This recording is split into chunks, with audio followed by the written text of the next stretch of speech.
Hello, everybody. How are we doing out there? First off, I guess I'll start off with my colleagues and co-hosts. And hopefully we get Chris to come in soon. But how are we doing, L? We are. We all right. E, When what we was got? wait. I'm sorry. When did she ever said that? I'm confused. I'm a What little was that? confused too, but What is that, L? I'm fine. What the hell was that? and I see we're waiting on our good brother Chris to hop in here eventually. But you know what? I guess without further ado, we're going ahead and we will get the show started.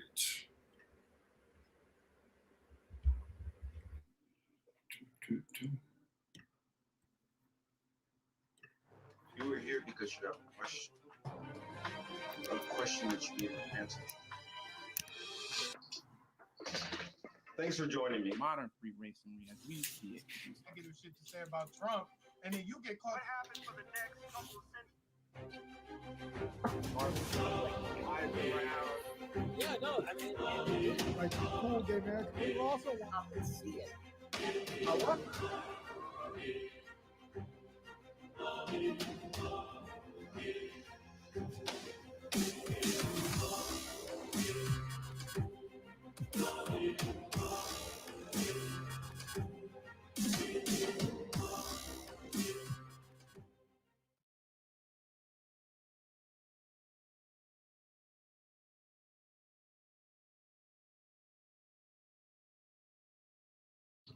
And thank you all for joining us. I see Mr. Street is in there. Yes, fashionably late as usual. Always trying to get our last little things worked out. I take the blame because I am the one who quarterbacks this thing. So I take all the blame for that. I see we got signs in the building. So glad to see you. What's up, signs? What's up, street? Tonight's show. We're going to talk Biden's first year. We got Tucker Carlson versus versus Howard Stern. We got Kyrsten Sinema getting censured. So I think that's interesting. We definitely need to talk about that. We have a lot of info with Davos and the World Economic Forum, which Elle will get us up with all the latest and greatest with that.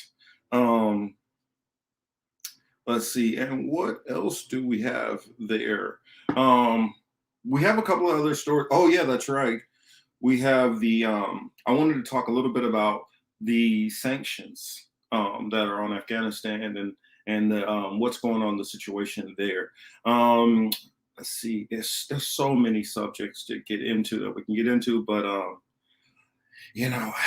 let's just try to hop in and get as much knocked off as we can. I figure What's up, SD? See, SD says hello. Will L be doing a Biden impression? Why no Biden impression, L? Why not? You're the one who literally lives in Hollywood. I guess I could do it. Okay, so what was I watching just now? Exactly, but I was watching his last speech, which was something else. At the mayor, what is it called? Hold on. Conference of Mayors, whatever the fuck that is. And he was just like, what is that exactly? Do you know what that title? No. That title means? United States Conference of Mayors, a conference with mayors there that he mistook for governor. So at one point he's like, mayor, and then of the world. I mean the U.S. Whichever one, the country, whatever it was.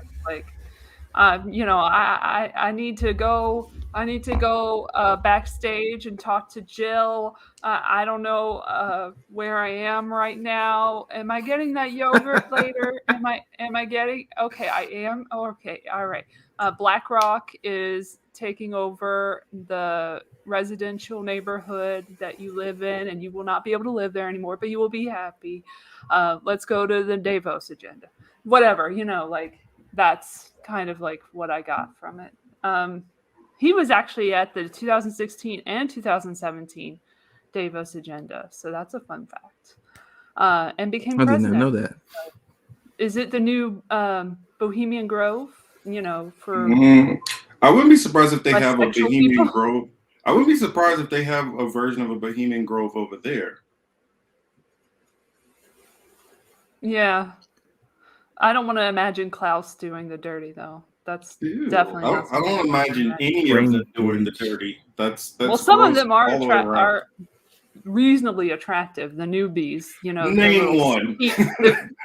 No, the newbies, like the innovators. What do they call it? Senior innovator. I don't even remember what it's called. But I watched a thing today with these like young people talking about all these things that the WEF is going to be doing and taking like their praise and everything. And they got like awards, but they didn't get awards. So it was a very weird thing. Social innovator, I think is what it's called. Like some kind of award show thing that they had in the middle of it. I guess since we've already kind of broached the whole Davos thing, did you want to get into that first and start talking about some? So I know it's a lot. Okay, I can preface it with like a list of the attendees, so you know who to avoid in the future. Okay. So the speakers, I did all of this while working because I'm a multitasker and didn't realize until the end that I could have copied and pasted a lot of this information. And then just like not had to worry about the spelling of someone's name and like it's really insane. But the first day one, which was the 17th of this week, MLK Day, of course. What's up, Variant? Hey, Variant. Special address by President Xi Jinping from China. Of course. Of course, that's the beginning of Davos. It ends with him too, but I think that's just a clip from his speech from before. Then there's COVID-19. What's next? With, of course, Fauci. Fauci's there. With Stefan Bancel, the CEO of Moderna. And another notable speaker, CEPI CEO Richard Hatchett. CEPI being the Coalition of Epidemic Preparedness Initiative, which is the outfit of Bill Gates. It all goes back to Bill Gates. And he shows up later too, of course. Then there's another special address. What's up? I'll say, oh yeah, he always has to show up. Yeah. So then special address by India Prime Minister Narendra Modi with Klaus and Borge. Borge is the president of the World Economic Forum. Here. And I don't know how to pronounce his last name, so I won't. And then Klaus Schwab, of course, is the co-founder. And so then they have the UN Secretary General, Antonio Guterres, talking with Borge on the same day. So then day two, we have Naftali Bennett from Israel Prime Minister, who was just What's up, Kelly? so happy to talk about his vaccine initiative and how well it went. And I'm like, what world are you living in, dude? But weren't they, I mean, speaking of Naftali Bennett, didn't they just, like in Israel, say that even with all their high vaccination rates and booster rates and even pushing a fourth booster for the elderly population, they're still expecting about, 40% of the population to at least come down with Omicron? That's what I've heard too. Well, he should feel so proud. There should be a parade and everything. He also managed to gaslight people about the Palestine situation, which was great. And, protecting Israel. And they can only do it by themselves. He was acting like they are the only ones who are in charge of Israel and like protecting Israel. When we all know that the Iron Dome is, funded by the US. So partly. So, partly the US, partly UK and various other European nations. All the Westerns. Yeah, all the Westerns. They got to protect their white friend in the Middle East. Mm-hmm. Then we got another special address by Prime Minister. It's just a Prime Minister extravaganza, President extravaganza. Every world leader pretty much was at this fucking conference, which is not a conspiracy at all. And the Great Reset is Funny- totally a part of our imagination. What's up, Bianca? Sorry to interrupt you. Funny you I said see that. conspiracy. Let me share this from Bianca. Says, still have peeps saying it's a conspiracy when I bring up Davos. I mean, Diablos. I think besides the supply chain collapsing, the faster way to get people truly into the Great Reset, false flag, cyber war. They talked yeah. a lot about the supply chain as well in this. So like Well- major topics would be like, I was writing that before, the climate crisis, vaccine equity, or, we just don't have enough to go around in all these countries, and these people are getting boosters, and it's not fair, and blah, blah, blah, that whole thing. And we got to take care of Africa. And somebody think of Africa, They're always thinking about Africa. Somebody please think of the Africans. Well, it's always Africa's funny fine, to me. guys. It's always funny to me how they love to flip this narrative of, well, what about Africa and what about these other countries? And it's like, okay, if it's a country like India who's been begging you for vaccinations, that's one thing. But Africa is just literally, many African nations are saying, get the hell out of our countries. We don't want nothing you're offering. Just fuck off. Right. We took care of it. Go home. Familia. Y'all We done are enough doing for great. How we Africa. doing, Misha? What's up, Misha? Hey, Misha. Hey, everybody in the chat. Bianca. Good. I'm gonna toss this question to you, Elle. Sign says, did any historian find a pandemic that lasts more than 2.5 years? Asking before forward boost is a requirement for travel. I think this is unprecedented, but I haven't done enough research into the subject to know how unprecedented it is. I just know that it's part of the whole idea, the Great Reset. As we know, like COVID-19, the Great Reset is a book that exists, that whether he wrote it or whatever, because he doesn't have a great grasp on the English language, in my opinion. He could have wrote it and somebody else translated. Well, Thierry's there too, so Thierry might have been the ghostwriter or whatever in that. Mona! What's up, Mona? Mona, what up?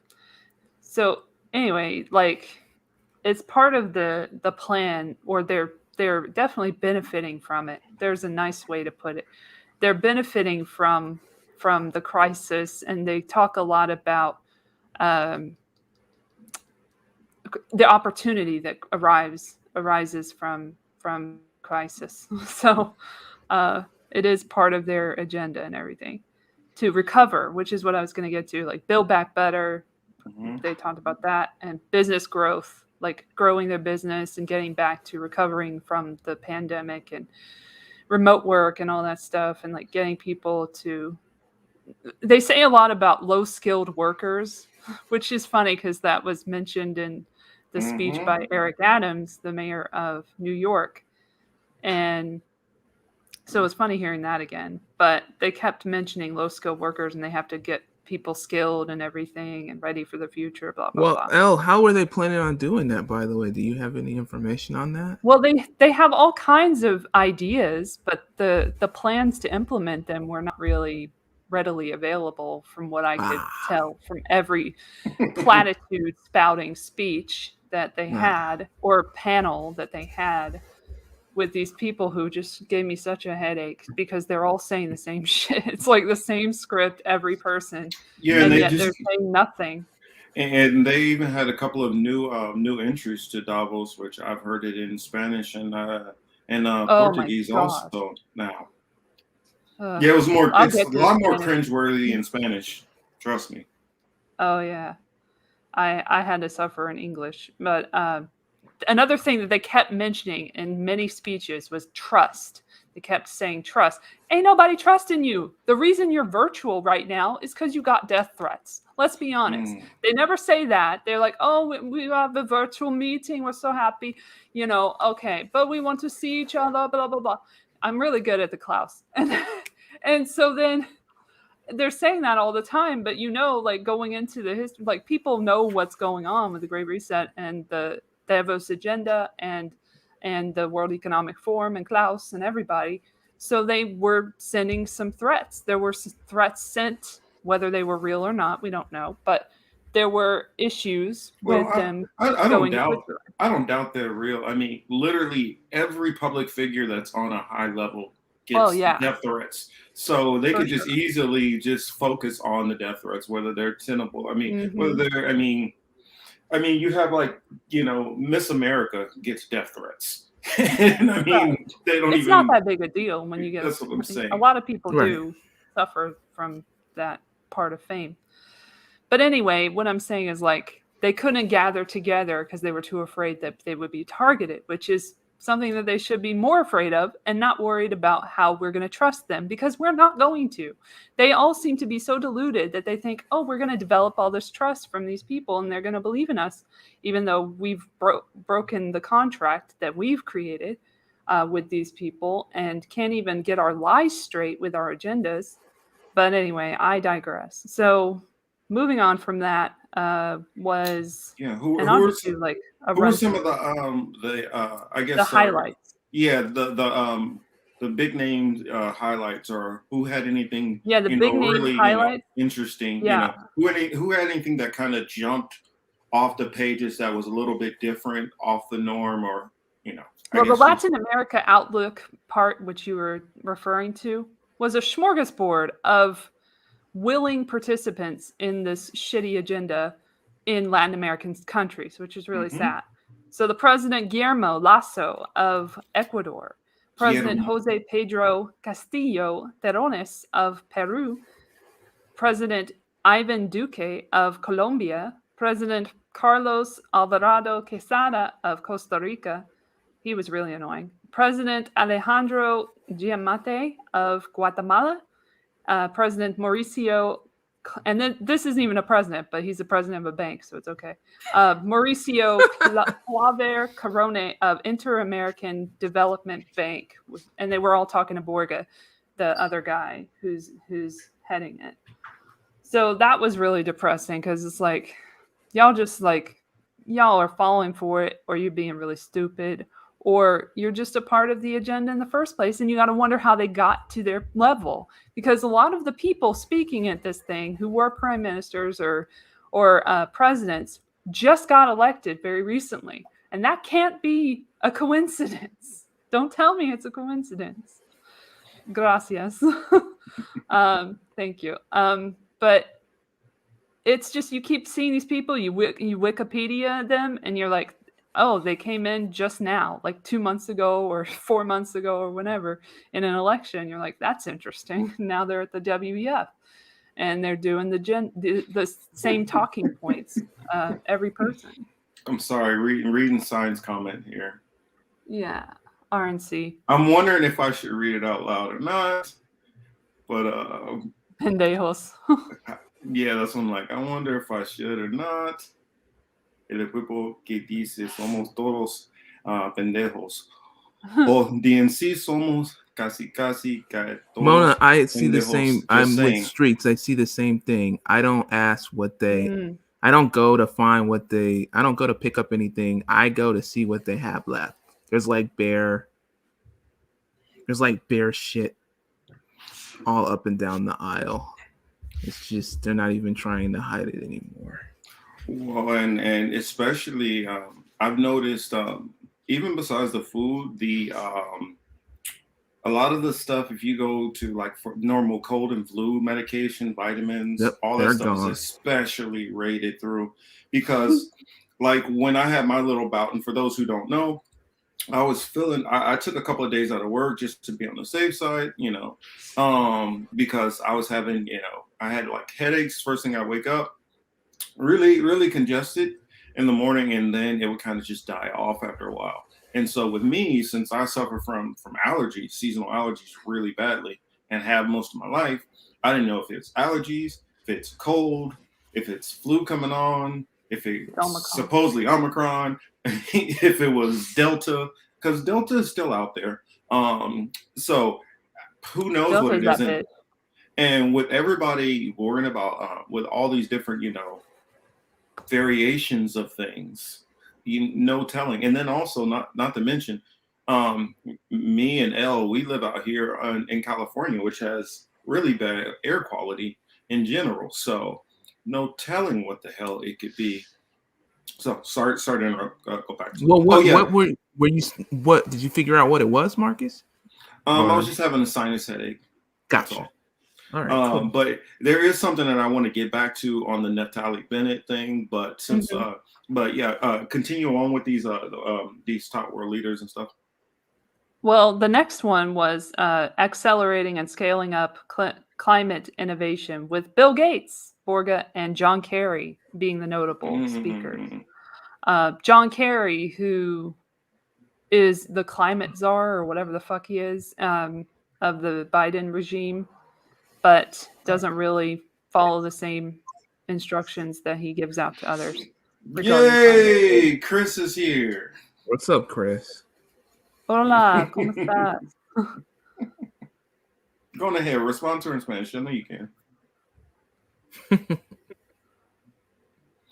But I wanted to pop up Mona's question here, and I guess I'll pass this all the way to just throw a little just put a little button in that. We'll come right back to it, but Okay. it says and I want to pass this all the way around the panel. Do you guys think that we'll be able to go to the grocery store without a vax passport? And I'll add my little part into in the future. So I guess we'll start with Chris since he just came in. What do you think?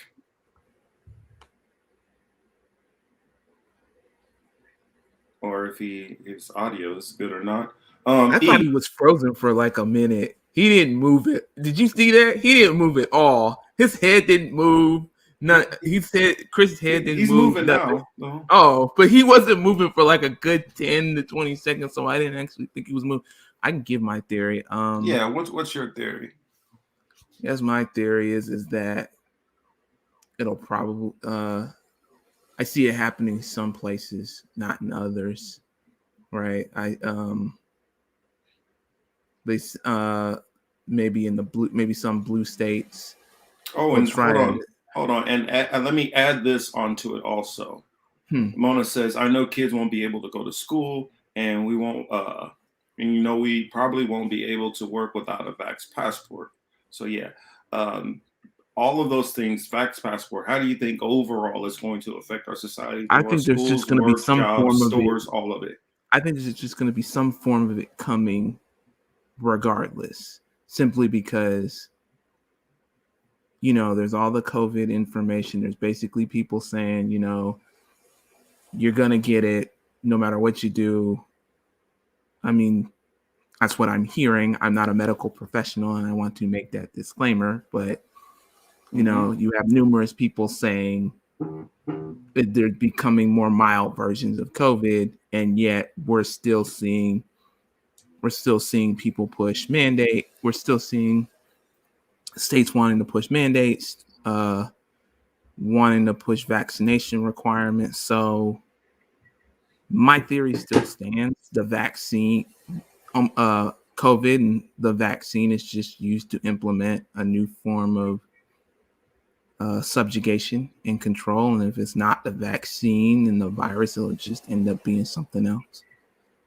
I agree, definitely. I saw some eerie stuff before we got on. I'll go into that after. But Elle, what do you think?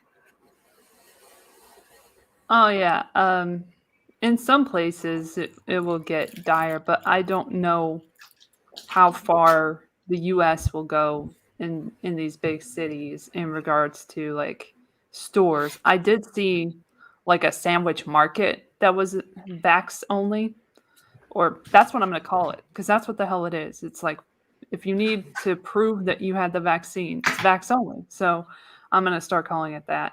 But it's a vax only store, and it's like that's kind of close to like a supermarket or whatever. I don't know how I feel about that. That doesn't feel like a restaurant situation, but I don't frequent that place because it's very highfalutin. But it was in West Hollywood, so West Hollywood's just off the wall, stupid right now. Some areas are a lot worse out here than others. Hollywood isn't that bad. Depending, because it's like you can go a couple of blocks this way and it's straight here, and then go a couple of blocks that way. Like there were a couple of like cafes or like restaurants like on Sunset Boulevard near where I live. that were vax only, but then there were a few more than that were not. That were just like wear the mask, which is stupid in itself as well because you're in a restaurant, and I guess it just doesn't see you once you're sitting down, and then doesn't want to actually infect you at that point. It's very discerning. This virus is super discerning. It just seems like a steer step plan. Control what's in your head. Control what you see. Control where you go.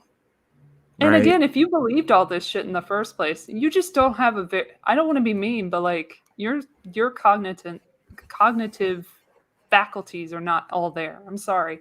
You're a little bit Biden. You're a little bit Biden if you believed it from the get-go. And there are some people who in our community, were like selling masks and trying to, get on with the capitalist, Well, I wouldn't thing. necessarily go that far to say that they were Biden if they were believing like a lot of the stuff from the beginning, because I'll admit I'm not going to beat everybody up too much on it because I believed a lot of the stuff from the beginning.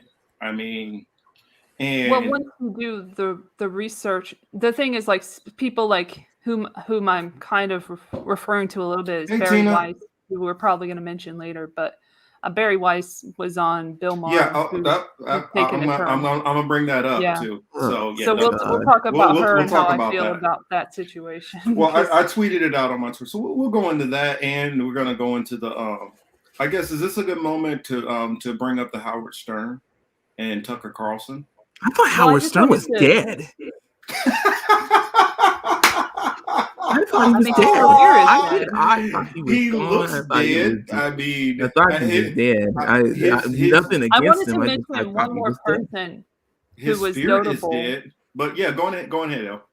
Just like one more person, and the rest you can get on my podcast, and I don't think it's going to be too many more people. Well, Janet Yellen was on the last time, so she was in the last interview with Klaus. So she's the U.S. Secretary of the Treasury. So she had nothing better to do than talk to Klaus for 30 minutes and took time away from doing nothing to do so. And then before that, so they had Scott Morrison, whom we had talked about previously with the whole Djokovic situation. And this motherfucker comes on. And I love when it's the vax only people, and I'm just going to call them that from now on. And I love it when they come on and they're like, oh, we love human rights and blah, blah, blah. And I'm like, I want to punch you in the fucking face for saying that because you don't care about human rights. You don't care about equity or anything like that. You're full of shit. So that's all I wanted to say about that is like they would come on, these leaders of these horrible shithole dystopias, and be like, oh yeah, my place is so great and we're doing this and we're innovating this and innovating that. Yeah, but all your people hate you. They literally are protesting against you. But okay, sir. I saw this comment and I'm a little behind on the comments because I try to read them and incorporate everybody into the conversation. Mona says, if I'm going off of the Bible, I think it lines up. Also in another country, they are using the RFID chips as fax passports. Mona, the way you're talking, you probably need to come to my classes. I have little classes on Friday nights where I break down the Bible. Most people don't know that, but if you're interested in it, let me know. I will reach out to you, invite you in, and we can talk about it. So, yeah, she's right up my alley on that one. So since you talk, I don't know if you heard about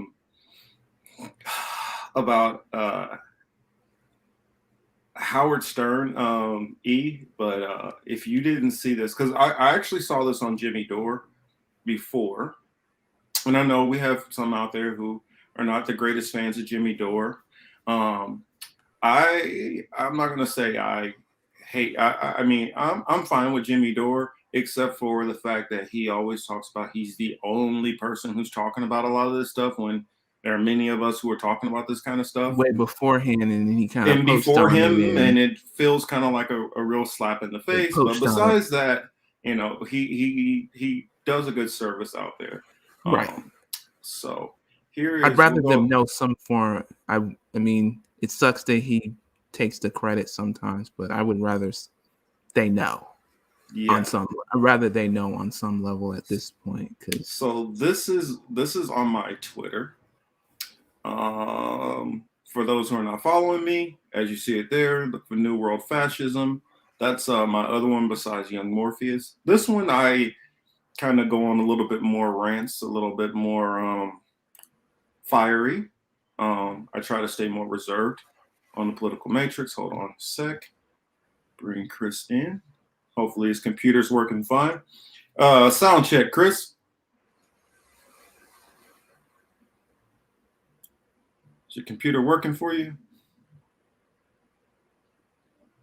No, we cannot hear you, sir. No, still can't hear you, Chris. No, can't hear you. It's gonna be like that one show anymore. where Chris literally spent like, I want to say, an hour of the show, kept trying to get in, and his computer was just giving him hell the whole time. So we're going ahead and get this clip going as my boy works out his tech issues. Yeah. Let's see. But this is, I guess I'll set up the clip. This is Tucker Carlson and his back and forth spat that he's having with Howard Stern. And Jimmy Dore actually comes on Fox for it. I already know we got shit libs out there who are not going to like the fact that, oh my God, you guys gave Tucker Carlson some kind of platform or whatever. I'm like, Tucker Carlson is 1 billion times bigger than us, so it doesn't matter us covering Tucker Carlson. But oh shit, where is it at? Here it is. Let's pull it up. Howard Stern, by any measure, is one of the great radio hosts of all time. He makes a huge amount of money for doing what he does, but there's a reason for it. He was incredibly brave and creative. Vulgar, yes, but truly talented, but above all, courageous. Stern defended free speech. He was fired for it repeatedly. He used his platform to fight government censorship, to give the finger to the man. There was a lot that was impressive about Howard Stern, for sure, and that bravery allowed him to be creative, but not anymore. Maybe it was the coronavirus that broke him. Maybe it was just hormonal changes with middle age. He's now a coward, and his broadcast is about cowardice, amplifying his fears about corona over the air and attacking, more precisely, attacking anybody else who's decided to live life as a free person. When are we going to stop putting up with the idiots in this country and just say, it's mandatory to get vaccinated? F them, f their freedom. I want my freedom to live. I want to get out of the house already. I want to go next door and play chess. I want to go take some pictures. This is bull. So this is a guy who's had every vax available, and he's still hiding in his basement because the vaccine works so well that he can't go out. Right. So when other people disagree, when Aaron Rodgers, for example, the athlete, decided to make his own medical decisions about the vaccine, Howard Stern was enraged. He said Rodgers should be kicked out of the NFL. Socializing is now off limits to Howard Stern. He scolded Oprah because she had the audacity to host, brace yourselves, a Christmas party. And I'm really amazed by Oprah. I really am. I mean, on her Instagram, she likes to take you into her house where every night of Christmas is a big party, like a celebration, and she flies in a different chef. And it's getting very confusing to me. I see what's going on with COVID. Everyone's got it. Everyone's sick. People have 104 fever. I don't want to have 104 fever. I don't want to get sick. So I'm hiding, but everyone else is out running around. I see she's having dinner parties. So the guy was always a narcissist. Obviously, the show was about himself. But again, he had a spirit. He had bravery.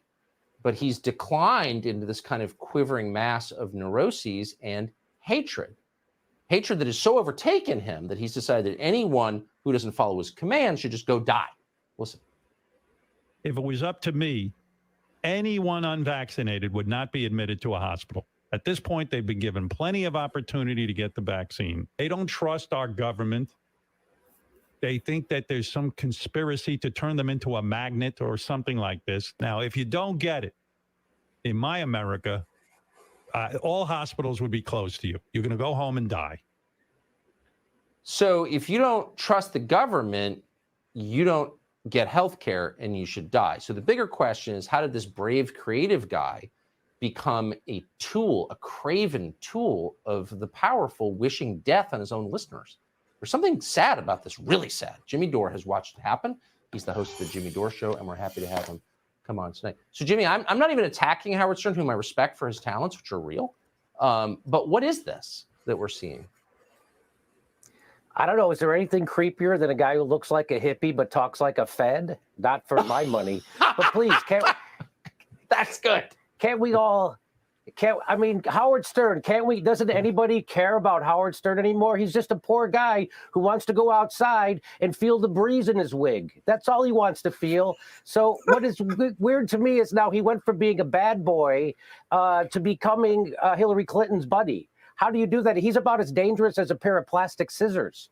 So what happened is the establishment gave him $400 million, and now he's the establishment. And so now instead of standing up to the oligarchy and standing up to the government and standing up to authoritarianism, now he's preaching it. And it's the crazy, like a bully to get you to do things the government wants you to do. It's the opposite of freedom. It's the opposite of what comedy is supposed to be. You're supposed to use comedy to undermine the status quo and poke holes in it and make fun of it. He's now using his platform to prop up the status quo, authoritarianism. And by the way, he's doing exactly what the oligarchy wants him to do, which is blame your neighbor. Right? He's not going to blame. Why are the hospitals so clogged? By the way, you don't want the hospital to get clogged because the next time he needs another chin liposuction, he won't be able to get in. But the point is, we have been cutting hospital beds in New York State alone. They cut 30,000 hospital beds in the last 20 years. So we went from 1.5 million hospital beds down to 925,000 hospital beds since 1975. You know why there aren't enough ICU beds? Because it's not profitable to the private equity firms that administer our hospital emergency rooms now.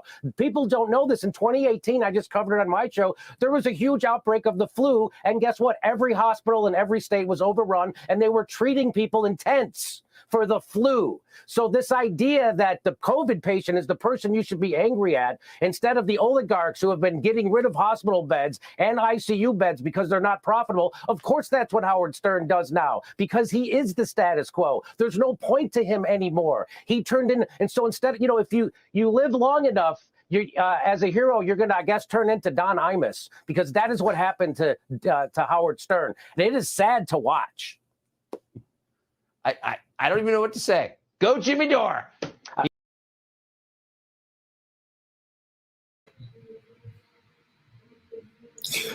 So I wish Chris can answer, because he used Chris's one of Chris's favorite go-to quotes. Let's check your audio now. Can you talk? Or are you still silenced?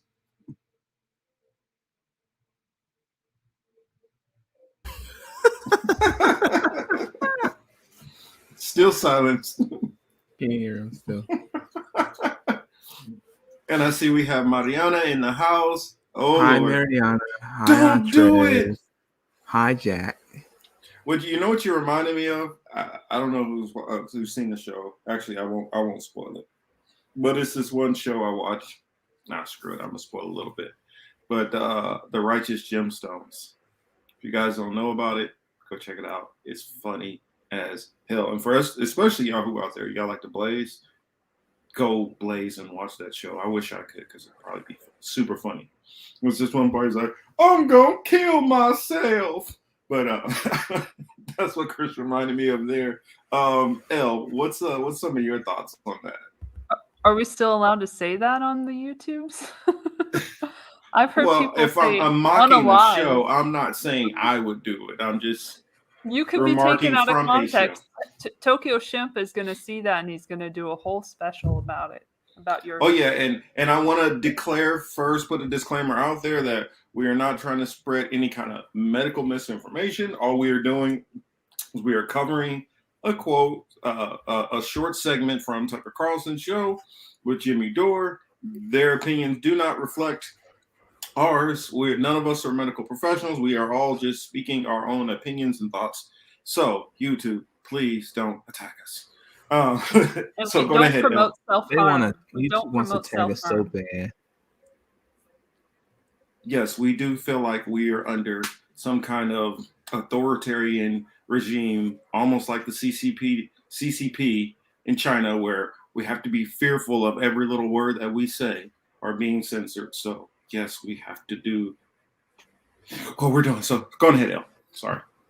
Well, yeah, like he's entertaining. Tucker He's always Carlson, entertaining. It's I've just seen a lot of his interviews lately, and I'm like, yeah, he has some good points, but you know, how much does he believe in what he's saying is the thing. Like, it's all a message. There's messages everywhere. There's messaging everywhere. There's narratives everywhere. There are controlled opposition people. Like, I would say Laura Ingraham is one of those people who kind of like gets people riled up on one side against the other side, and is no different than, say, Rachel Maddow, who gets people riled up on one side against another side. But they never really go after the people in charge, and the people in charge of their own network who are implementing the same rules and regulations or have in the past that they rail against on air. So all of these people are very corporatized, and have to toe the line to some extent. You're never going to hear Tucker Carlson talk about 9/11 being an inside job. That's just never going to happen. He doesn't even believe that. He was really adamant about it not being. Yeah, but if he did that, I mean, you want this man to lose his old damn show. That's what you want. I'm saying. That's what I'm saying. It's like they're never going to go that far. All scorched earth. They know how far they can go, and if you're on any kind of corporate media in the first place, you're there because there's certain things you won't touch. Right.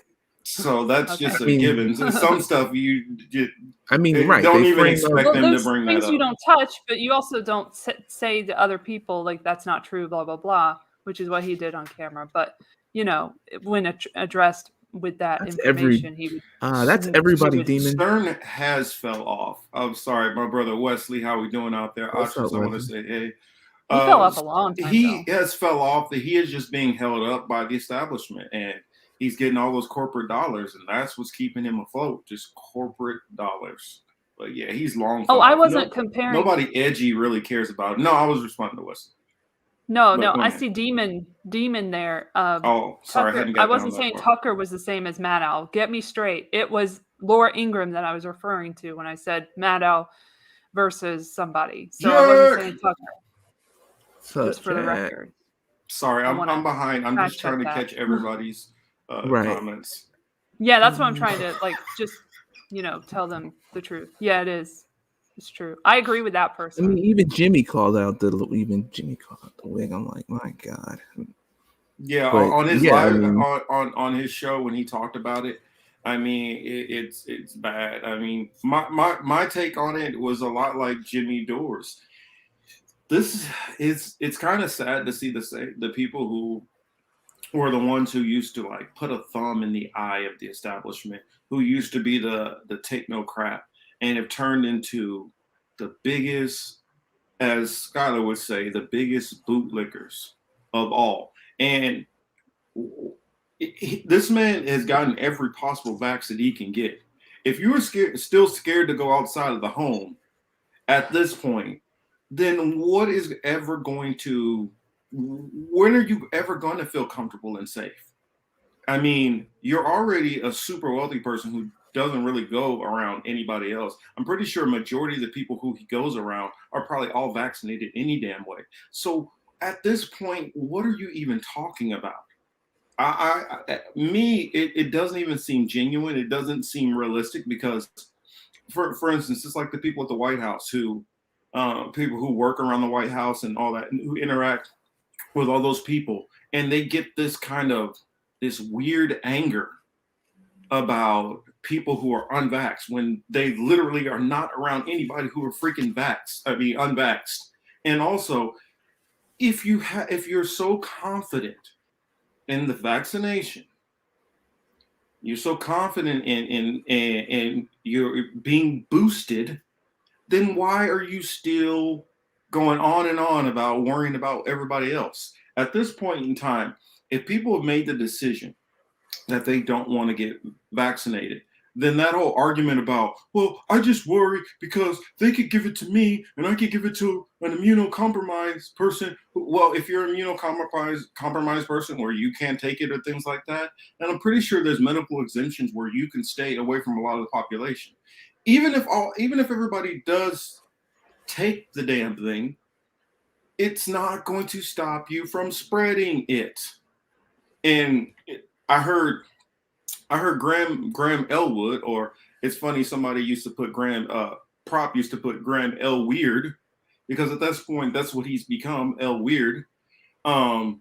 He said, well, if you're vaccinated, you only get a less dangerous version of the vaccine. That is bullshit. That is not true.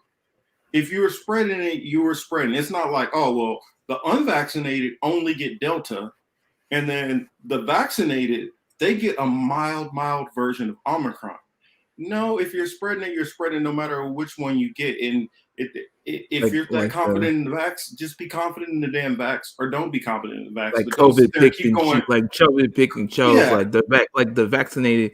Well, you like COVID said, hey, the vaccinated, y'all are cool. I'm just gonna go fuck with these unvaccinated people over here. Y'all all good, right? Or I'm just like, you know, COVID knocked on the door and said, well, they're all vaccinated in here, so I can't come in there. I can't come in here. Oh, crap. It's like they think, oh my goodness, like the vaccination is somebody sitting there, is a family who's fully armed, and COVID is like some burglar trying to creep in the window. Oh nope, not gonna go here. Let me go next door. Nope, not gonna go here. No, sir. This right here, I did not put this. I'm blaming this on Chris, because Chris did this. Said Jewish women like Howard Stern shouldn't be listened to. No offense to Jewish women. Oh, I wish somebody would just snatch that ratchet wig off his head so we can see him for the shriveled up version of Klaus Schwab, which he looks like. I miss IP stuff. I miss the old Howard Stern. The old Howard Stern he mocked people. He did mock plays. He just took shots at like everybody. I mean, I despised him for like the longest time, and now he's basically our Imus. He's basically the Imus of the 21st century, the Don Imus of the 21st century. That's what he evolved into. Yeah, Mona says here, hypothesis is that there was something in that vax that makes people fucking hateful. He's pretty racist too, to compare him to Don Imus, to be vax only, because as we all know, as the data suggests, most of the people unvaxxed are people who have been experimented on before and are like, no, thank you. And that's a lot of African American and Latino people. So he's being very racist in his opinions as well. For now, Demon. Misha says Chris Mike has Omicron. That's I like that one. For now, Demon. I'm sorry. Yeah, I'm way behind. Oh, and I see Lucky in the building. Hey, Lucky Burrito, how are we doing? Namaste. Just recently, had Glory on the show. So make sure to go over and check that out. Please go and subscribe to her channel. And Atris also in here. Go and give a subscribe to his channel. And any of our other buddies and friends out there who make content, please show them some love. I mean, Lucky has some funny ass shit on her show sometimes. It's just hilarious. I can't think of what is it. She has this guy who does these videos with his grandma. Never mind. You just got to go check it out. I'm not gonna spoil it. You need to go check it out. Yes, I love Danny McBride. Go check out the Righteous Gemstones. I hate to give a plug for major networks, but it is. Oh yeah. For those who know about this whack job, tell me he does not sound like Dale Gerbil from King of the Hill. That's what he kind of reminds me of. And then he just starts singing in weird, opportune moments, and it's all off tune and off key. It's very, very unusual guy. And I'm not using unusual in a nice way. But oh yeah, that's right. I wanted to, let's see, I'm trying to catch up. And I don't like either one, but he occasionally can actually sound somewhat legitimate. And yeah, I have to see this face swap. But no, I have not seen it. I was wondering, what was it? I wanted to bring up something about, oh yeah, that's a question. I want to put this question out to the panel. I've been kind of having this back and forth. Sorry to kind of get all the way off subject, but I've been having this back and forth with this person who hops in a lot of our favorite commentators' streams. He gets on Franco's streams a lot. I see him on Sabby's streams. I see him on Convo's couch streams. And so he's kind of known to some of you guys out there. It goes by the name of Bill Bradley. If you guys know who Bill Bradley is and you talk to him, let him know that I am challenging him to anything that he wants to debate me on. I'm tired of him talking trash and in the chats and running like a little coward. There's nothing that I talk about that I'm afraid to go in detail on. And I didn't come to the positions that I'm at overnight. I mean, it took me a while to get to the evolution of where I am in things. And it didn't come from just watching 2 or 3 videos and now all of a sudden my whole perspective has changed. So Mr. Bill Bradley made the comment that Israel is a pawn to the European powers. And so I wanted to put that out and ask the question around to my panel. Who here believes that it's Israel that's the pawn, or that Israel is doing their own damn thing and other nations are just backing their play? I guess I'll test Chris. Sound check. How are we doing, Chris? All right. Can you hear All me? right. Yes, we can hear you now. Thank God. Finally. So what do you think about what I just said? Is Israel a pawn in all of this stuff going on? Sorry to bring you in on such a hot one there. Well, you know this one of my topics. Yes and no. Okay. You know, yes, they're a pawn in that they can't exist on their own without backing from the English or the Americans, right? Mm-hmm. So without them, clearly they would have problems on several fronts. They would constantly be having to defend themselves. So they would have to. So yeah, on that note, they're a pawn. But then at the same time too, like, speaking of people's, beliefs, the Zionists, the same ones who run Israel, the same ones who have undue influence here in the United States too. So it'd be wrong to dismiss them just outright, just to only say that they're a pawn. And Rome, what's up, guys? Good evening, everybody. Thanks for coming through. What's up, man? All right. And so let's go ahead and pass that to E. What are your thoughts? Okay. Is he on drugs? Is he on crack? Is it crack cocaine?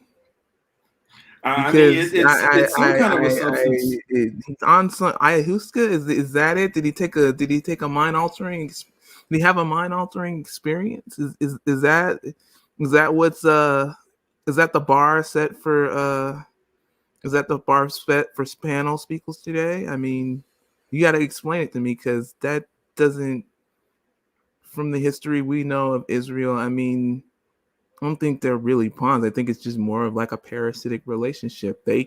One can't survive without the other. Imagine if Israel went rogue. what would be like the immediate response? They would, the West would just cut them off, and then everybody would come after them. So, yes, I think he's on drugs. Did he fall on his head within the current week or so, and he had a little brain damage? I stand by that. That's my primary theory, because there's got to be something wrong with you, just a tiny little bit, to just shoot out crazy like that. I'm done. I'm good. Yeah, no, good points. L, your turn. What do you say? Israel is what was I gonna say? I'm sorry, I put everybody on the hot seat here, but this dude has been kind of ticking me off. We're talking about Bill Bradley, Chris. I don't know this person. Oh, I know. Could be a troll. But anyway. Well, they called me a troll in Convo Couch stream. Al, this dude that Marcus is referring to. Oh, Blue Maverick. Oh shit, you got a fan, Bianca. What's up? With that being said, Al, this Bradley person, he's a troll. He really likes to aggravate Marcus in all the shows that Marcus is a guest on. I don't know what his issue is, but I don't know if Marcus took his girlfriend in a prior life. I don't know if Marcus got caught with his mom. I really don't know, but he just turned down or his daughter. Remember, he's an older guy. Yeah, he turned down for an autograph. That's what he did. He turned down for an autograph, and he said, "You know what? Fuck this guy. I'm just gonna come in here. I'm just gonna come in here, and I'm just gonna shit all over his front yard. And that's what I'm gonna do." He said, I guess he's allegedly, from what I heard, a retired colonel. That don't make him smart. Oh, that's more reason why I think he doesn't know what the hell he's talking about. Because the higher up in the military you go, the more brainwashed a lot of times you get into just following the narrative and playing the politics and playing the game. And yeah, you start off playing the game, and then after a while, you start believing the bullshit. Mona just reminded me of something. It's so random, but sure. On the same subject that we were on before, going back to it, circling back before Chris got his voice. Mona said, I saw this comedian and he said he will tell his daughter, don't listen to your mom. You can do drugs, but only take half of on your first time. That reminded me of this law this bill that's trying to get passed by the same dude in California that was trying to put out an age of consent kind of law before regarding gay men from the age of 15 and up, which is not a man, but whatever, who are being discriminated against because they have to register as sex offenders. So he had this whole bill before, last year, and now he's doing a bill to make it so that you don't have to get parental permission at the age of 12 to get the vaccine in California. Scott Wiener. He's a real wiener. Wiener. Yeah. He is gross. What is it with guys named Wiener who always get into the press? And it's spelled the wrong way too, which makes it even more annoying. I think they just want to. I just think reporters want to say Wiener. So anybody whose name is Wiener, they want to find a story about him. I just happened upon the tweet about it with the video, and I looked him up, and I was like, yeah, that's the same dude from the age of consent thing, where he's against discrimination of LGBTQ youth, being treated differently. How about you change the law to where nobody can get away with assault of some sort? I don't want to say exactly what, but of a young minor. And eventually, once I get this worked out a little bit better, Lucky, I will start trying to make sure I translate her comments, but I still do not know how to copy and paste on my screen, so forgive me. I can get an article up about that, by the way, so we have legit information to show Mona about it. Mona. Yes, and for those who are new to us, we are juvenile at times. So yes, I'm going to put that stuff on the screen as whereas most commentators would not. That's what makes me different. Well, us different. Shoot, what was it last week, Chris? Weren't you showing pastors getting lap dances and slapping asses and stuff? That was much. That was a lot. Yeah, that was like 2 weeks ago. Right. We something had like that. the freaky church. You know, that had to be somewhere in Africa. You know, they do the most. Oh, speaking of pastors, did you see that one who spit in his hands and rubbed it on the guy's face? I heard something about Ew. that. I heard that. I thought that was. Oh my god. I couldn't. You know what? I tried to put it on. I started gagging like 2 seconds into it. It was just kid. I put in the private chat a link to the article. SD, we should do this pastor update segment. Wow, because I do watch. For those We who should. don't know, Was it really? Was the spitting dude really from a Nigerian church? I mean, Oh no, that wasn't. No, that was the other one. Chris said. Okay. Yeah, that was the other one. This guy was here. This guy was in the States. You know, he's one black pastor, and was saying that God's message may get nasty, and he spit in his hand and proceeded to rub the spit on the guy's face, and it was just disgusting. Yo, Oh, it was man. Could we circle back to the wiener guy and show the article real quick? So now So you want to they know that circle I'm wieners? legit. Is that what we're doing here? Circling back. I haven't even gotten to circles on Saki yet wieners. because I've been so busy. I'm not even up on all her lies. Oh god. But shoot, I got lost track. What was that? Sucking lap dances. When my wife Mercury asks News. why do it look like a butterfly? I honestly, well, Misha says he likes your he likes the Chris's pastor clips. We might have to do a segment where every show we talk about some pastors. I just watched one.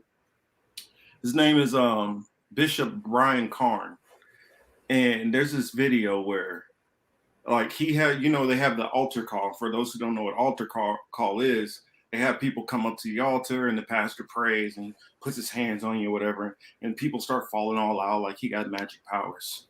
And so he put his hand on her head and he's praying for it. Yeah, gives her that little jerk on the head and she don't move. He like, why you come up here and you locking your knees and stuff? Why are you locking your knees? Because they all supposed to fall out and she didn't fall out. So he got a little upset about it. Couldn't sell the grift.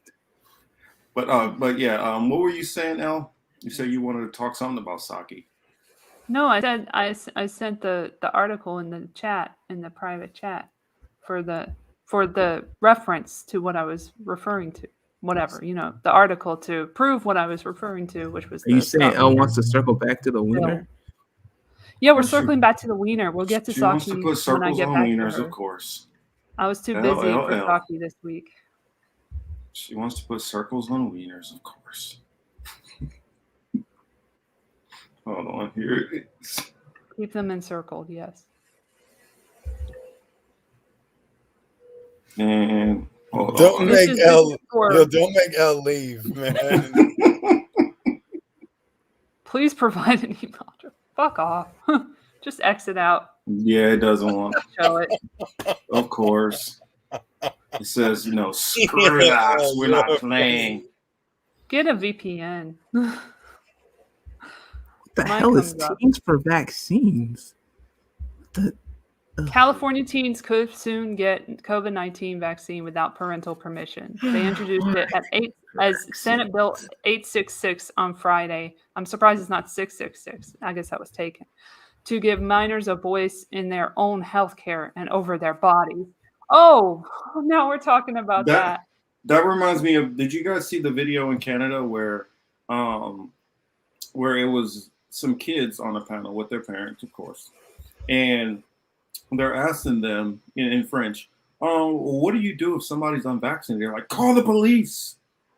So I was like, Oh, wow, they're were they training doing these it kids like to be in the wasn't it like Swedish or French or something like that? And they were doing it French. with like a whole bunch of they were like little kids, like 7. They couldn't have been no more than 7, 8, 9 years old. Yeah. Yeah, I hmm remember. Yep, that's what you're talking about.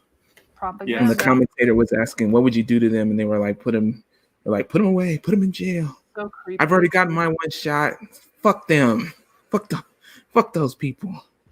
They're not people anymore. They're just problems to them, Yeah. to the They're establishment who wants they're the to problem. indoctrinate the children with this Yeah. lack of logic. Get them young. And you got to keep them up to date on their vaccinations because you're never going to be fully vaccinated. That's gone now. Just like we said, up to date. You got to be up to date. Latex Hello, circles. pretty. How are we doing there? I was So there thinking should of a never be circular circles on. thing. A circular thing that helps from preventing someone from getting an STD is what I was thinking. No circles, only lubricated cylinders, right? If that's what you're into, sure. I'm sorry. I'm sorry. I'm bad tonight. But let's see. What? Oh yeah. So let's see. Let's go into the since you brought her up earlier, let's go on ahead and bring up the Barry Weiss. Every time I hear her name, I think of Barry White. I can't help it. And I really wish it were about him instead. Just can't get enough of your little baby. No, that's Barry White. Yeah. I can't be the only one. That's shame. Am I too old? I'm too old. Okay.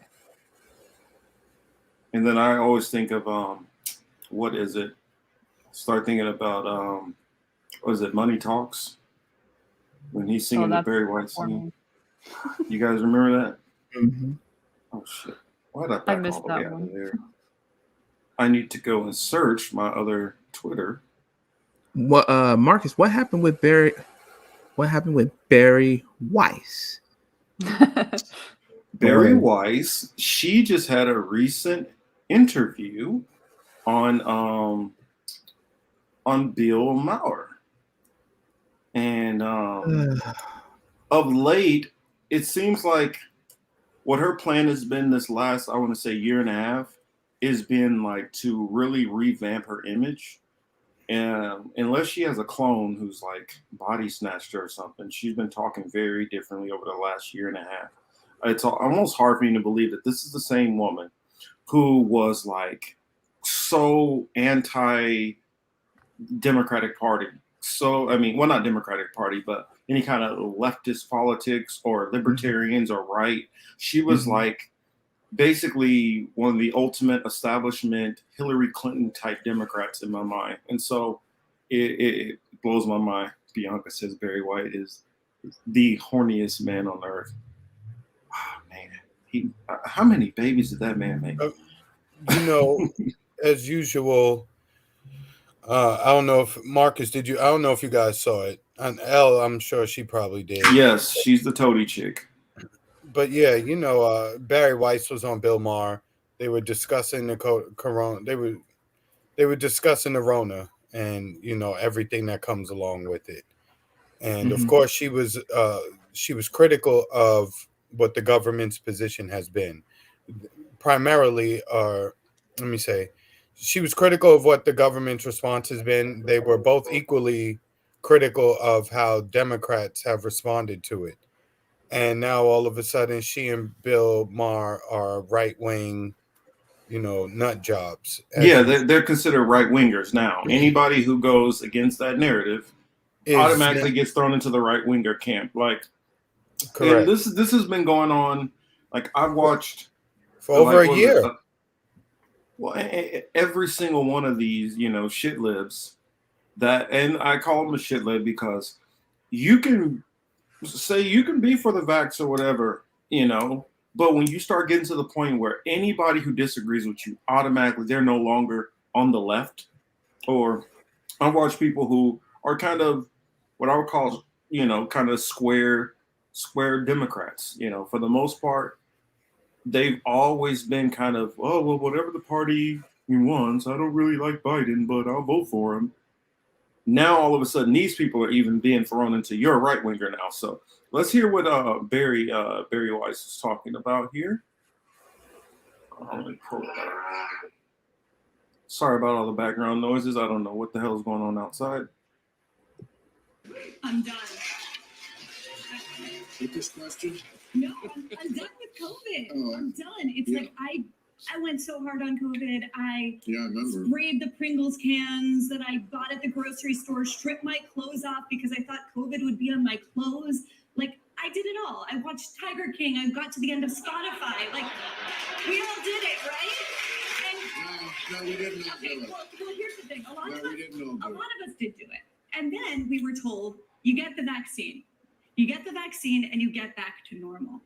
And actually, I wanted to pause that because I didn't get to the point of her as the vaccine, but I was one of those people who was, let me put myself back on camera.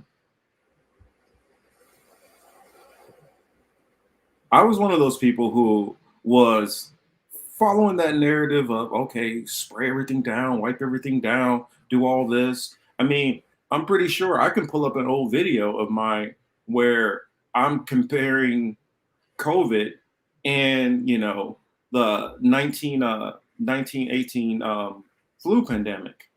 Oh, good night, Tina. And make sure you tell Shadow we said hey.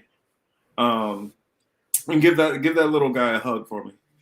But I was doing all that stuff in the beginning. I was like, well, normally the mainstream media, they're lying about everything else, but I don't think that they lie about this stuff. And so I gave them one last chance, to think that, well, they're not going to lie to us on this stuff. Wrong. So, I didn't get to the point she did, but yes, I do remember in the very beginning, I took everything they said extremely serious. So, we'll hop back into it.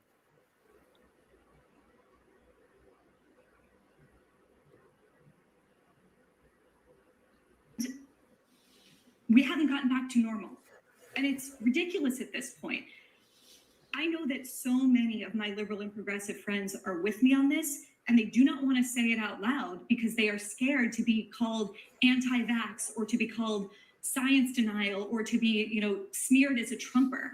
I'm sorry, if you believe the science, you will look at the data that we did not have 2 years ago, and you will find out that cloth masks do not do anything.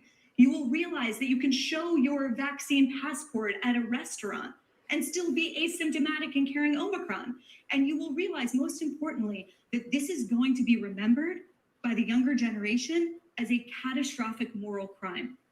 The city of Flint, Michigan, which is 80%, I think, minority students, has just announced indefinite virtual schooling.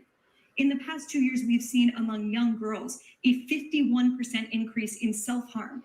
People are killing themselves. They are anxious. They are depressed. They are lonely. That is why we need to end it more than any inconvenience that it's been to the rest of us. I think it's like at this point, it's a pandemic of bureaucracy. It's a pandemic of bureaucracy. It's not real anymore. Let's not forget.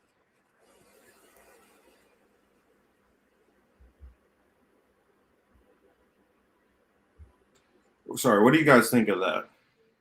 That was and I know E probably hasn't seen it. So what do you think? Hypocrite. I think Barry Weiss is just a hypocrite. She just grifted? Yeah, it's just a grift. The whole vaccinated, unvaccinated, it's the goddamn grift, right? First it was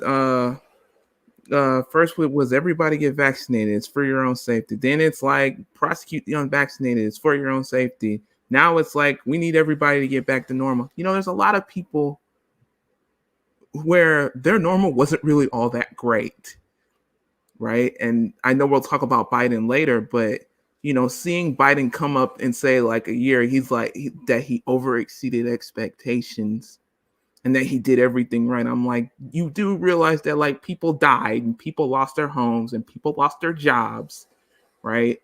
And there's no way they're going to come back from that. Some might take years, if at all. So for someone to come in and say we need to end it and get back to some form of normal, I'm just like, normal was fucked up for a lot of people. You need to do better than normal. And if you can't do that, then you need to shut up, because that's just getting on my last nerve. There just seems to be no end to. There just seems to be no end to that. I want to crack down on one side over the other. I'm like, well, who gets the profit out of you two fighting each other? That's who you really need to be pissed off about. That's who you really need to fight, because they seem to be all right either way. If one of you kills off the other, they're fine. They're good. So she just needs to shut up. If she wants to go, then she can just go down to Florida with AOC and the rest of them. She can spend her whole damn time down there. She got a problem with it. Go be free down there. I'm tired of that. I'm tired of the whole I have to one side over the other. It's like 9/11 all over again. They say, oh, we want to sacrifice some of your freedom so that we can stop the people from hurting you. Right? That's how it starts, right? So if you tie that in the unvaccinated, that's the same thing. The virus just disappears, or they fix it, or they shove some antiviral pills down your throat, but the measures of control still stay in place. The measures of segregation still stay in place. They're still there. They still exist. You give away that power, they're reluctant to give it back. So, she's full of shit. And I'm tired of her grift. I'm tired of the shit libs grift. Their grift is me. I agree. I mean, I honestly feel like when she was at the New York Times, she was doing what she needed to do to follow the narrative there. Every now and then, like, her true neoliberal side would slip out. Like the toady comment when she was on Rogan and she got called out and caught cold dead. And now she's trying to flip to, well, I think the new move is in the kind of third party-ish wing. So let's see what the kind of the right, the leftists who are kind of like, screw the system, screw the Democrats, screw Bernie, and the libertarians who are like, screw the Republicans, screw this, and some of the right-wing populists. And I think she's trying to carve herself out a niche in that arena. What's your thoughts, Chris?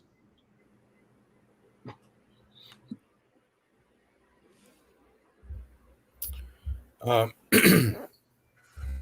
I agree with a lot of what he said. It's weird now. They're allowing this on television. They had to tape this. This wasn't something that they shot live, right? They taped it. So the fact that they're even allowing this on television is something that, we should question, because there's a lot technically it's HBO, so. Yeah, but still, there's a lot of people. There's a lot of us, who's had strikes against channels. Some people have been removed. So I'm just demonetized. Curious. Yeah, demonetized, the whole 9 yards. So I'm just trying to figure out what's really going on. Are they like, what's the next narrative that's coming? I don't know. Are they going to say like this version of gene therapy didn't work, and the next one that comes out is going to be more effective? I don't know. I mean, I guess we're all just waiting to see. It's hard to predict, though, to be honest. Well, I mean, I've told people before, and I'll let Elle kind of continue on this point, because I think me and Elle are kind of in. I know me and Elle are kind of in a similar thinking on some of this, because we talked about it on her show on Super Awkward Funcast. If you guys did not catch her 50th episode, make sure you go over and check it out on Podbean. But sorry, shameless plug. But on that, but we talked about how they're going to start ramping this stuff down. I said, before, if you could just look at it for the primaries, this is not a winning issue. They're now scared that they're going to start losing seats, all these things like that. So now they're going to start trying to, okay, now let's try to get ourselves to, okay, a win now. And this is just part of the narrative. And then some of the World Economic Forum stuff kind of highlights to that. I mean, Elle, would you like to kind of fill them in on what we're talking about? Yeah, like the new narrative. Well, it's not that new, but they're going to go shift towards climate change, climate crisis. That's the next move, is like what I was saying before. They were focusing on that, as along with Bill Gates and fucking John Kerry. And all these other people were talking about climate change, and carbon neutral, or whatever they said, like net zero and all the shit that's not going to happen, but they're going to pretend they can make it happen. Well, if it does happen, it will be at the expense of us as a society, the people who are not above it all, in their opinion. So, the low skilled workers that they keep mentioning all the time. We'll get skilled eventually, and we'll do what we're told, like they tell us in their little conferences. But that's the new move. Is like there were, people talking about this for months, that in our realm, that they're going to shift from the lockdowns with the COVID to the lockdowns for climate change. And that's going to be kind of the next way that they go. But I did also want to mention, because Barry Weiss was saying stuff about the data wasn't there 2 years ago, but that's not true on masks specifically, because I was tweeting shit 2 years ago about a mask study from 2015, just so you know, from NIH themselves, which showed that the cloth masks did not work in the hospital setting that they did it in. So there was data then, and there's still data now, and a lot of it is suppressed and has been suppressed. A lot of the information regarding the origin of the fucking virus, which nobody wants to mention in these little interviews. She's so woke, she doesn't want to talk about Fauci's role and the gain of function research and DTRA and everything that I would like to talk about. How dare she use Flint as a standing point for proving that the vaccine is crap? She and almost every single liberal does not get to talk shit about Flint. Flint is a failure of America. That is a stain on America. She mentioned Michigan, but she didn't mention Flint at all. Amazing. That she should not be allowed to scapegoat out for her own personal narrative. That just sickens me. Because for how many presidents went through that and they didn't have clean water? That little girl, Mari, the little girl from Flint, she grew up watching the government fail her to get her water, and to see and then that pretend to put a white lady do that, it just a bandage on it, right? She just and then used all that whole scenario just to push her shitty little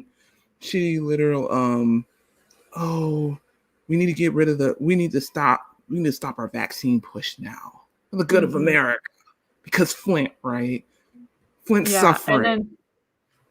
And then the suppression of records regarding the Flint tragedy and everything, and like this cover up that happened that nobody wants to talk about in the media, who's supposed to be on the woke side of things and care about other people, but they really only care about their interests, their own interests, the interests of the people who are pulling their strings.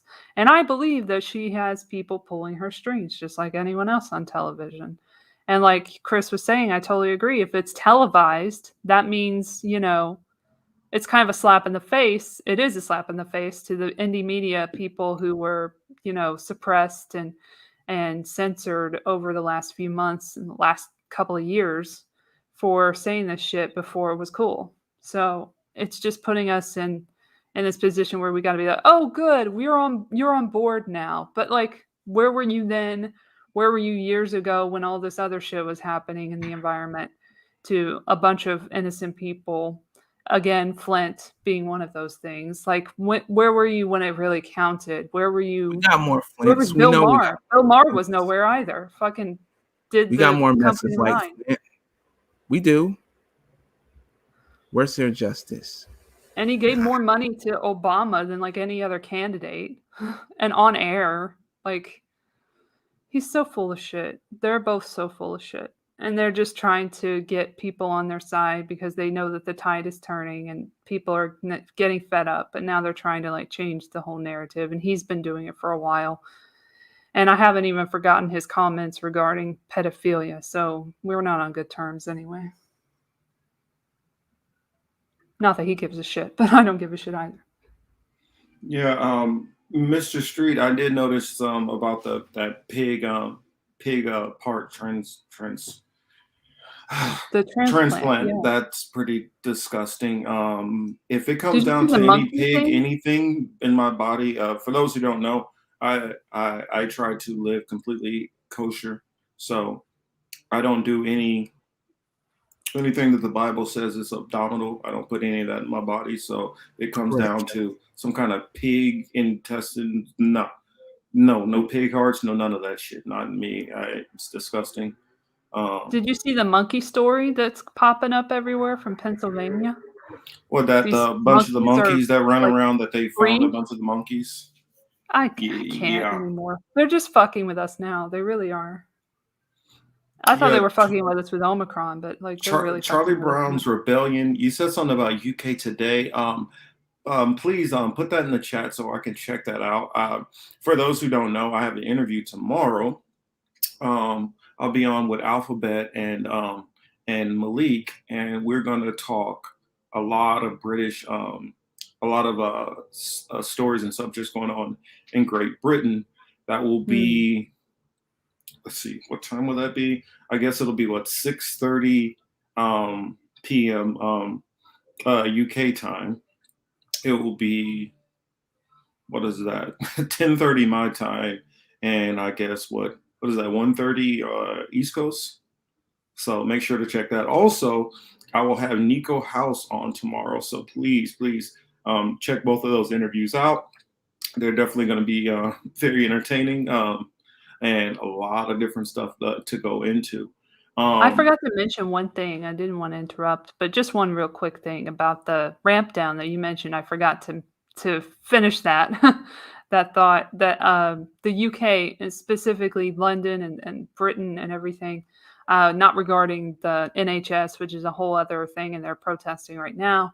But Boris Johnson came out and announced that the COVID restrictions were being lifted across the country. But the thing was, this was kind of all leaked out beforehand in November, where it was called Operation Ramp Down, where they were going to kind of like make it an endemic virus and all the restrictions would be lifted, no vax sports, no masks and all of that stuff. And the testing, specifically, it focused on the testing, that it wasn't going to be as rigorous or whatever. So we'll see what happens with that, and I'm sure you're going to get into it later. But like, I just wanted to say that was something we talked about in that podcast that he mentioned, which was a while ago now, but in November, the last episode, which was called "This Podcast Was Not Brought to You by Pfizer." So check that out if you want to know more about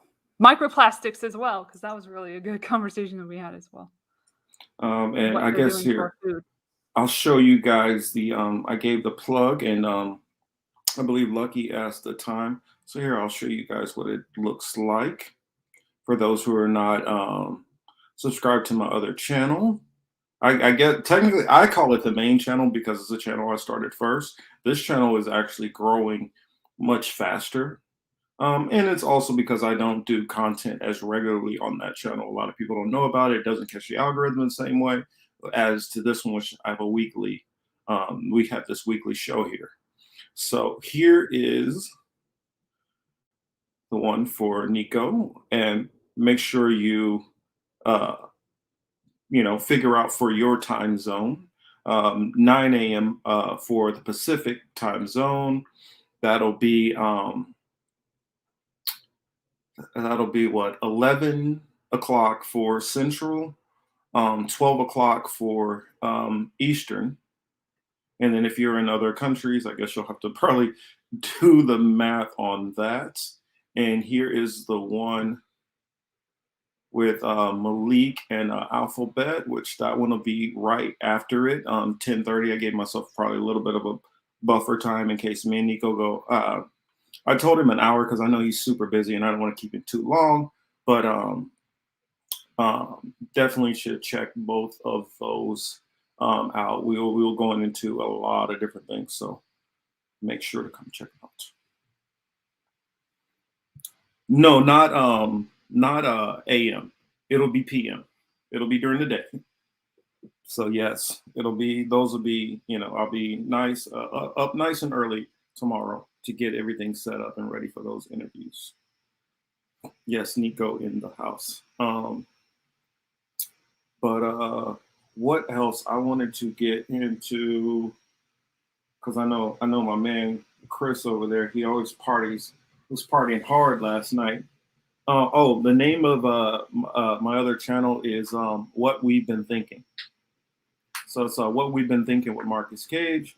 On that channel, I do sometimes, not uploads. That's where I started out doing most of my uploads. Occasionally now I'll be doing interviews over there. So I'm thinking I'm probably going to start trying to do interviews every Sunday, maybe an hour or two, but I'll probably start doing some interviews over there. Me and Chris have been talking about something in the works on that channel over there, and look for Jalen to be having his own show.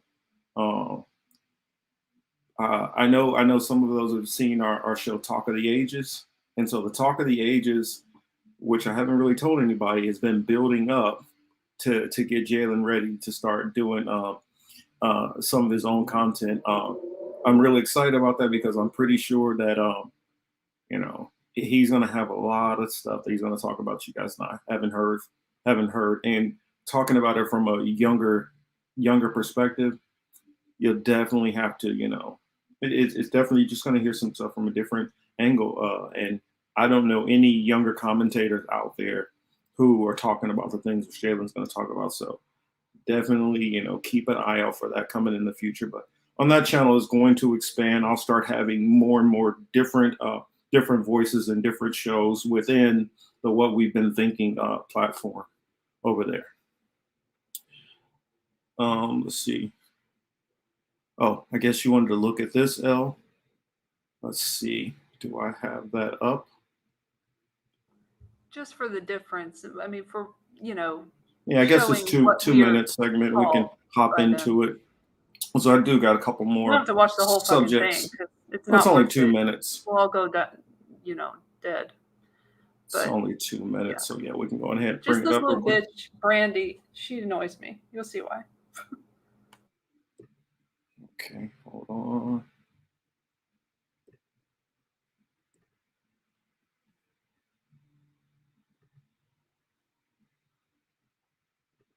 Anti-vaxxers have been around a really long time, right? They've been around as long as vaccines. So if you go back to the smallpox vaccine in the 19th century, you're going to see an immediate pushback using actually really similar language that we're seeing now. We're going to see anti-vaxxers railing against tyranny of mandates, in fact. We're going to see the false claims about dangers, the snake oil salesman, all that is very much the same. So why are we seeing this rise now? And it's because we have a vaccine.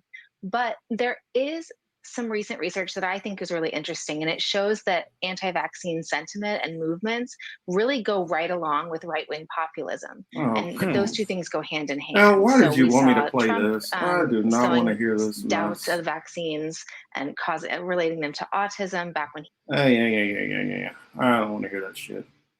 I'm sorry, Elle, but I can't. To give you an example. I know the crap they got over there. I don't. That's why I can't even. I can't do it. I can't do it because I don't even want that. I don't even want that perspective to even be talked about on my show because. But that's to give you an idea of why You got to remember, everybody here at one point used to watch these channels. It's a reason why we left them. We don't want to It hear makes their them look most stupid, cringeous too, opinions.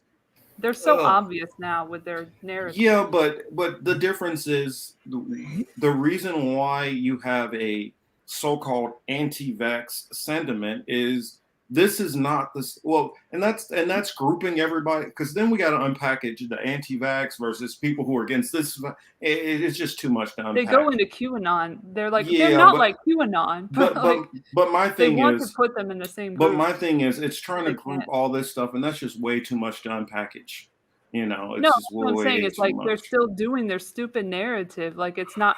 People are saying it's crumbling, it's falling apart, but like they're still going after anti-vaxxers and stuff. So Yeah, but the thing is, Can I just say we're that not. I feel real like quick? me, Chris, and E, I never had an issue with taking a vaccine before now, so I don't even fall into the whole anti-vaxxer thing, and it's just I don't like it at all. Go ahead, Chris. No, I just wanted to say Jonathan Capehart has one of the worst hairlines on television. he's been caping a while too. Yeah, I mean, yeah, that's yeah, because I'm like, I took gazillions of vaccines when I was in the military. I took vaccines to go to school. I never complained about vaccines when there were plenty of years of research and all this stuff. This is not the same as all that. So it's like I don't even want to make that because then we got a breakdown of the yeah no. Well, that's why I said don't play it a long time. That's why I was saying you aren't going to watch the whole thing. Like yeah, I knew that. But we still got. I mean, I kind of surprised he went. I kind of surprised he sat through it as long as he did. That's to be completely honest. Yeah, I felt like I wish I didn't because now I don't even want anybody to have to because anytime you play something like that and we don't have the time to break it down, then we have to spend another 15-20 minutes on that. No, we don't, though. We don't. We can move to D2RA or circle back to the other thing. Well, the we got administration. Well, we got. It was just a little a morsel. It wasn't supposed to be a whole conversation, guys. Don't worry about it. Yeah, we got a couple of other stories that we haven't even touched outside of COVID. So, I mean, I would like to get us up out of COVID for a moment. Like here's Akira, I'll give a rundown. We still haven't talked about Jacinda Ardern. We haven't talked about Kyrsten Sinema. We haven't talked about Gavin Newsom. We haven't talked about Russia or Ukraine. We haven't talked about Biden's immigration policy. We haven't talked about Afghanistan. We have a lot to talk about. We can stow some of the COVID stuff for next week. Yeah, that's all I'm saying. We can just get off of that. So I guess I'll go into the Kyrsten Sinema news. For those who don't know it, Kyrsten Sinema they finally went after her and censured her. So curious, what are some of your thoughts on that panel? Now, was this after the what happened with the voting rights bill or before what happened with the voting rights bill? No, this is for the voting rights bill. Okay. Well, I guess it well, she's the rotating villain, right? So she's the current villain, right? So I'm not surprised. It doesn't surprise me. And I'm sure she's getting a lot of money to take the heat that she's obviously getting from the position that she's in the extra special spotlight that's being placed on her at this particular time. So I didn't know anything about it, and that's probably why I didn't. It's probably why I can't introduce anything to the conversation about it. Because. All right, Chris, what's your thoughts on it? Have you heard anything about it?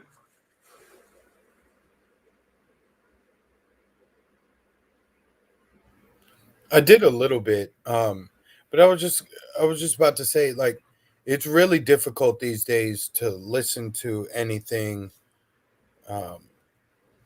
political as it relates to the parties and their individuals, right? It's just one day you're like Kyrsten Sinema is an idiot. I don't even know how to pronounce her name. Forgive me, but I'm not sorry. Whether it's her, whether it was the idiot Mitch McConnell with his dumbass comment, whether it's so difficult to pay attention because at the end of the day, it's all bad theater. These are bad actors. Pro wrestling better is Correct. I'd rather watch wrestling. You know what I'm saying? Like, I mean, at they're least I'm entertained. entertaining. Right. These I'm people entertained are at just- least. I feel the sense of entertainment. Yeah, and it's bad entertainment. It's it's like I said, it's difficult to watch. I see it here and there online. I click into it, like 2 seconds into it, my ADHD kicks in, and then I'm just like, I don't even know why I clicked into this. Yeah. L, go ahead. I don't care about her. I'm sick of hearing about her. I don't give a fuck about her. I would rather never see her face or hear her voice ever in my life. That goes for all politicians across the board. Even Rand Paul. The thing with Jamal, I barely heard anything about it, and I sighed a profound relief when I didn't hear anything about it. I mean, it's important to talk about because of the fact of,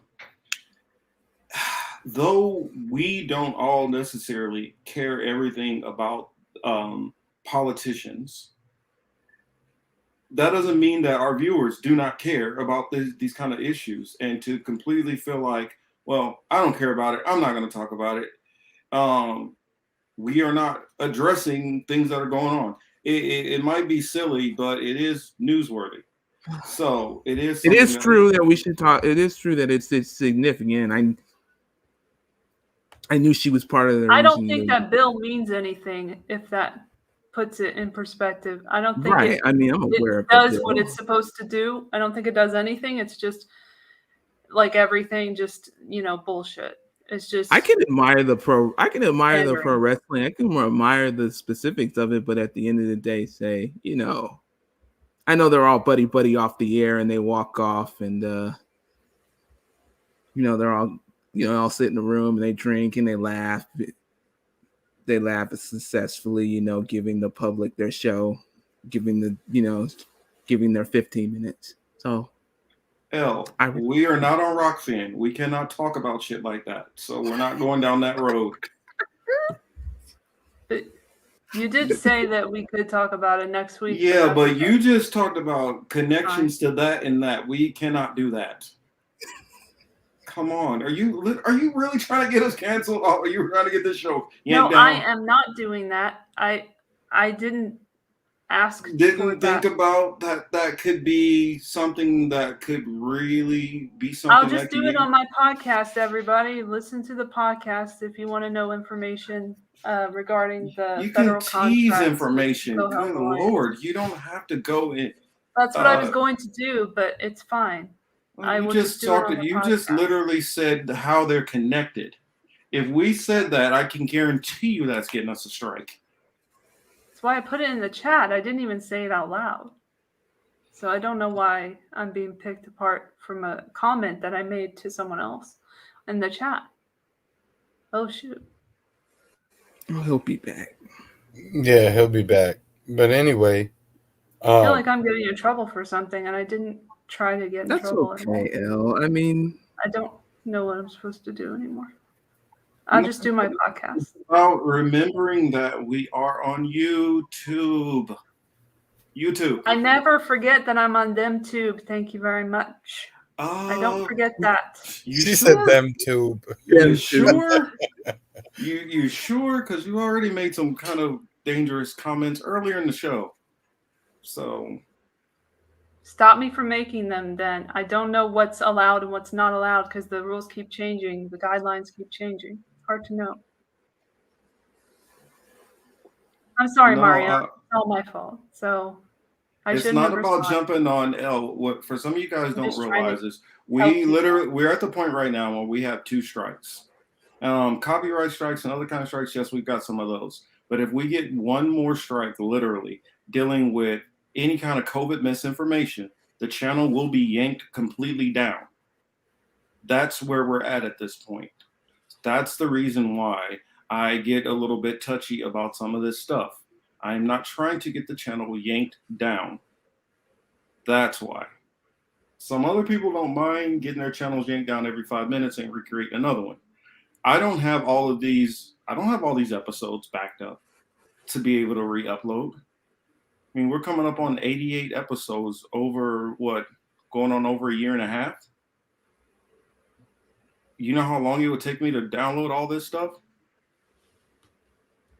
That's all I'm saying. And plus, our audience is clever enough, smart enough, they can reach out to us in the DMs and stuff to get this information. We do not have to hang it all out on here and take unnecessary risks. That's all I'm saying. I wasn't trying to. I was just responding to someone's comment and you read it out loud. So I don't know how that's my fault. It could have just been ignored. Yes. The MFers causing us to censor ourselves deserve all the ire. Hard spot for all of us to be in. Yes. And I'm trying to say that that's the spot that they are putting me in. What people don't realize, I have to get the things and fight back and forth with them on this crap with YouTube. And they're never clear on exactly why. They never give you a, well, if you would have done this or done that. They never really give you a fair way to appeal or any of that stuff. That's what I'm saying. And a lot of times, yes, we're correct. We know what's going on. Also, I give our say, can you clip it out? No, can't. We're live. What'll happen is after this show's over, it takes about maybe 30 minutes or so. Then it'll pop up, and then after it pops up, normally after about 2 or 3 hours, then I'll find out if there was something in there said which was considered medical misinformation. At that point, it's too late. The show is getting yanked. There's going to be a strike, and I'll get the emails. And there's no, well, if you go back and you take this part down or that part down, that's how they do it. They don't give me any kind of, well, if you just take this one part out, you can, for instance, we've already showed a couple of different clips from other shows. I've watched people take whole movies and break down movies bit by bit by bit by bit by bit, piece by piece. I showed one on my Hebrew Apologetics page breaking down about the real Mount Sinai. This is a clip. This is a movie which is on Amazon Prime. It's a movie which you can see for free on YouTube, where I've watched multiple people break this down and talk about it. And I got a copyright strike on it and interrupted actually live through the stream. So YouTube is not clear on how they do things. Also, another thing is a lot of other shows and commentators, I'm not trying to throw any shade at anybody, but even ones who say they might have 10,000 subscribers, they maybe have about 10% of their viewership who are watching. Our show has roughly about 60, 70, 80% of viewership, which tells me we are being censored. We are not being suggested. And so the fact that they already are on us and do not like our platform and looking for reasons to go after us is why I get more anxious about it. So my apologies for if I seem like I'm being a jerk or if I'm being rude or any of that stuff.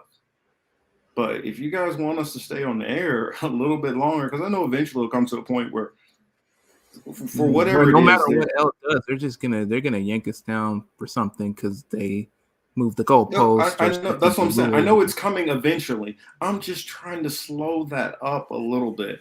And in all honesty, I do not want to, especially get taken down on COVID when everybody in our audience already knows all this shit. I want to be able for us to stick around to be able to tell you guys actual stuff that none of you guys are going to be able to see anywhere else. And there's stuff that we occasionally drop, which no other channels are talking about or don't talk about for a long, long time. Case in point, when we had Cece on to interview for her running for commissioner, in that interview, though it had some choppy moments and stuff like that and bad lighting on her area, she dropped all kind of information, which I tried to put out to multiple larger outlets. A couple of them friendly with us, who I consider colleagues, friends, and buddies, still love them, but they blew me off completely. And a couple of larger ones who feel, I mean, who are much bigger than that. And none of them paid any attention to it. All of them completely ignored us. And then what now? It gets attention once Jay-Z's law firm gets involved. And then they start going after that, the police department. Now it's Daily Beast and all these other major platforms are talking about it. But we talk about stuff here a lot of times which nobody gets to hear about. So that's all I'm saying. I'll take it. I'll be the bad guy. I'm sorry. I'm just trying to keep the show up. But somebody asked, what's happened with Jacinda Ardern, Prime Minister of New Zealand? Because she is going into massive COVID, new COVID restrictions because of Omicron, she is canceling her wedding. So, yes, 2022, life in the land of the free. Yeah. There's no such thing as being free on YouTube. Definitely not. Let's see. What do you got here, Choosy?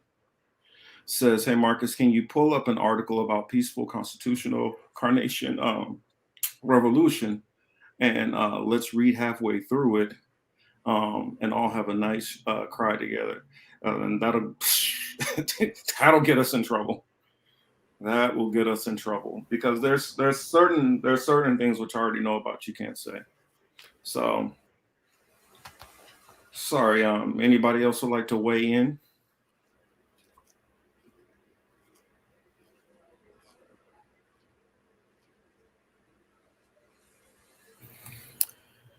No, I mean we're at this moment where you do have to be careful about what you say on these channels as it relates to COVID. You know, you can be disappeared real fast, but you know, at the same time, it's hard because they're literally using the Rona as the umbrella, and they're making all these changes underneath that umbrella.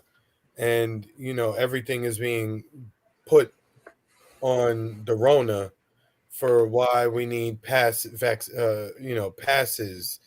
and why kids need to be home in front of a computer all day, and why people are still working at home, etc., etc.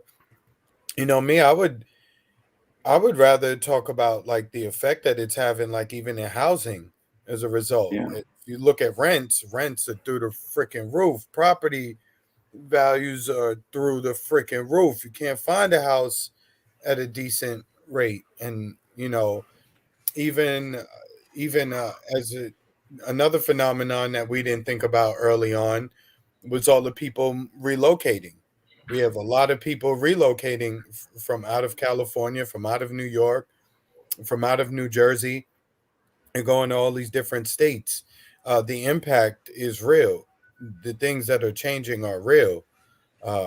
You know, those are other aspects that which need to be focused on, and not just the who's making the vaccine and, you know, shit like that. Yeah, I mean, those kind of things we can talk about freely, but when we start going into, oh well, this is actually X, and X is because of this, and this is the tie to this, and this is this percentage of that. That's the stuff which gets us in trouble. That stuff can be The stuff can be sourced in the chat. We could put that information out there and we could talk around it. But when we start going into, oh, this is definitely connected to this and to that, and that's considered medical misinformation. I'm not trying. You can think that I'm trying to pick on you. I'm trying to salvage this show, and I have to always think about that too.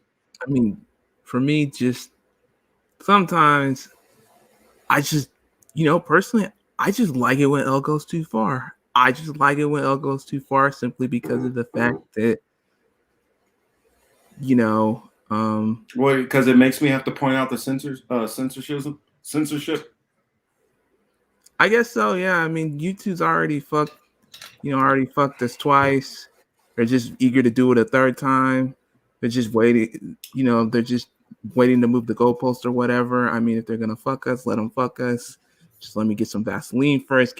Get some stretches in. Let me get myself a little bit prepared, because, I mean, I know it's coming. So if we're gonna go out because of something that Elle said, I would rather go down swinging than just hobble along for like another day or Sorry, whatever. E. Signs got me into it. I heard it and I had to pull it off real quick.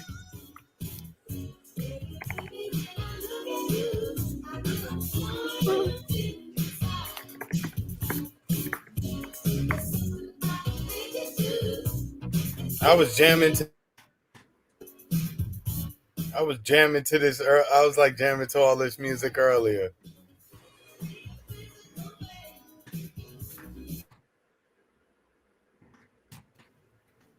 Yeah, so sorry guys, we had to do some music interlude. That's why I stopped it before we get in any more trouble. Hopefully the haters ain't listening and they're not gonna report us. But that would just be a copyright strike. So yeah, which we got a couple of those already. So I mean, total, how many strikes have we gotten, not counting medical misinformation? I don't know, maybe 3, 2 or 3. 3 on this channel at least. I probably gotten far more on my other channel, because it's hard to know what's gonna go back at you and what's not gonna go back at you. You said Prince will get you one. What was that? What did that say? Prince will get you one. Get you a copyright strike quicker than saying. Oh yeah, his Prince and Marvin Gaye. Those two estates, they do not play. I'm pretty sure Michael Jackson too. They're not as bad as Prince and Marvin Gaye. They be like, oh, you use it'll just be a sound, and that's it. Dr. Dre's pretty bad too. He don't play that shit either. Mm-hmm. He was the one who went after Napster back in the day. I know you guys remember Napster. Oh, I remember Napster, definitely. How much shit you was downloading on Napster, Al?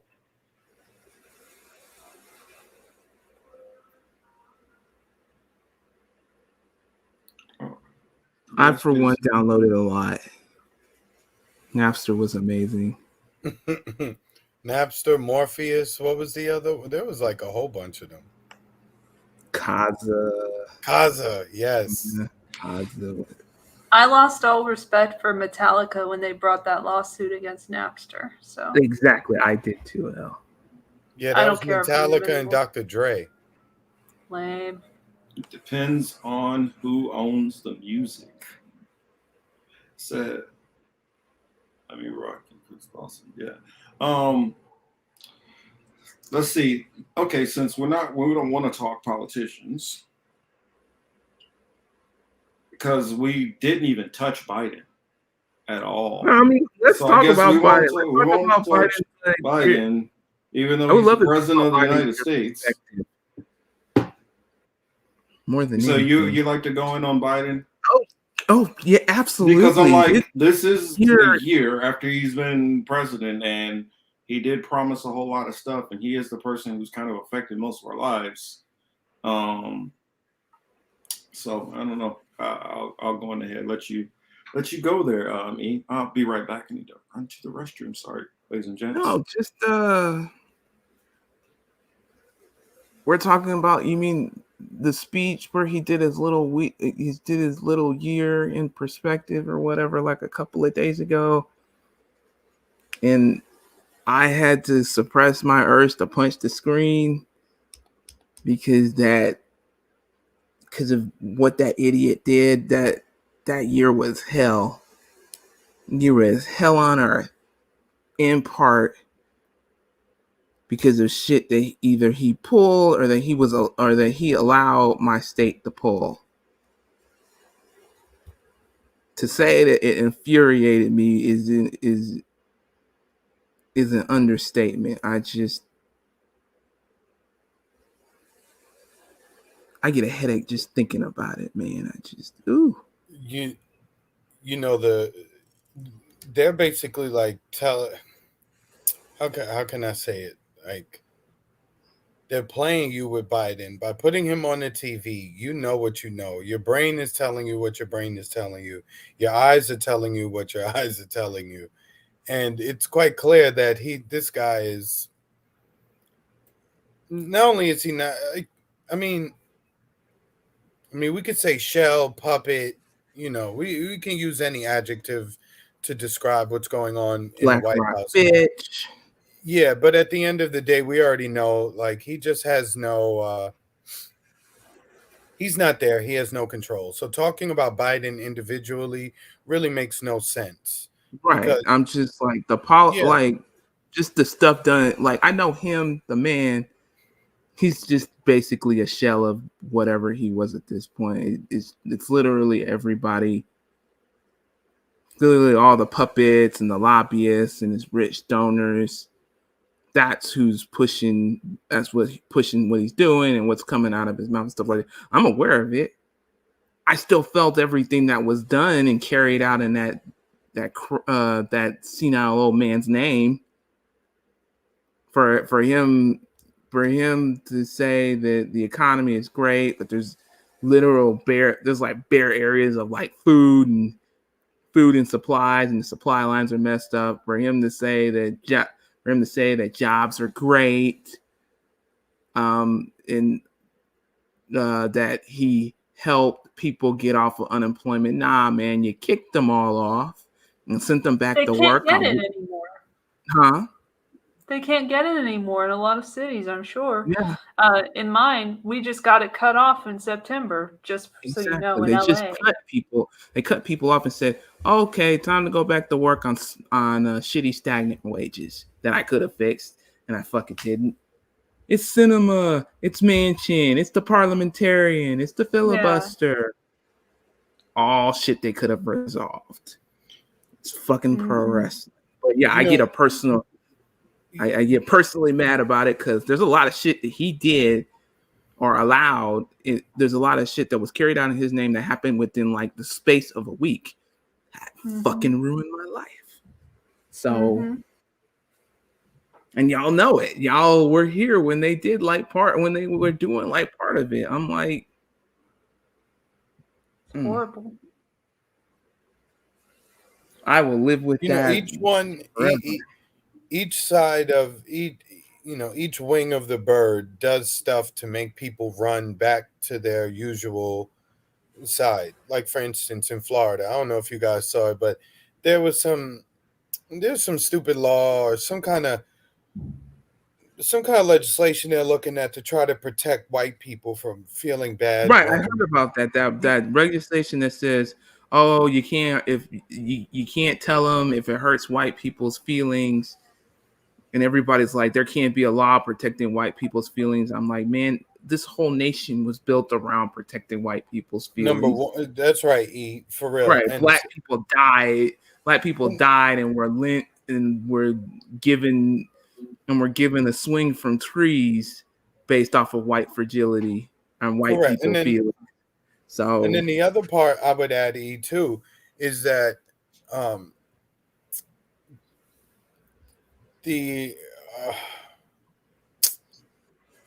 not only that, but all it's going to do is make all the people here who were like on the fence about Democrats and not voting, now it's just going to make them run right back into the Democrat camp, because then they're going to, you feel as if, well, these people are racist and I don't want to be seen as racist, so let me go support the other side. Like, people don't even realize it's a trap, and it's also meant to like get you emotionally worked up too. Right. You know, you have to learn to, not you clearly, but you have to learn to like avoid or ignore that kind of stuff, or not have such a strong emotional reaction to it outside of laughter. I mean, if you're looking at this stuff and you're laughing, that's cool. But if you're looking at this stuff becoming upset, you're playing into their hand. Don't do it. Exactly. If it does upset you, just do what I did and just, work on yourself, work on fixing your own life, work on fixing your problems, right? And, I know personally, if I get an honest moment to stick it to one of those people, I'm definitely going to take it. The police officers, those Indians, Biden, I'm gladly going to call them out if I get a fair shot. So I'm not upset. I'm patient and I wait for my shot. That's all I can do, right? And the rest of the time I just live my life one day at a time. So I appreciate everybody's support. I appreciate, Marcus and Elle and Cy and everybody that was following me. They saw like the worst of it. They saw like the worst of what those idiots carried out in his name, and for them to get him to walk around touting it out like he did some mystical, like Joe Biden did some mystical savior crap. I'm like, no, you didn't. No, you screwed people over.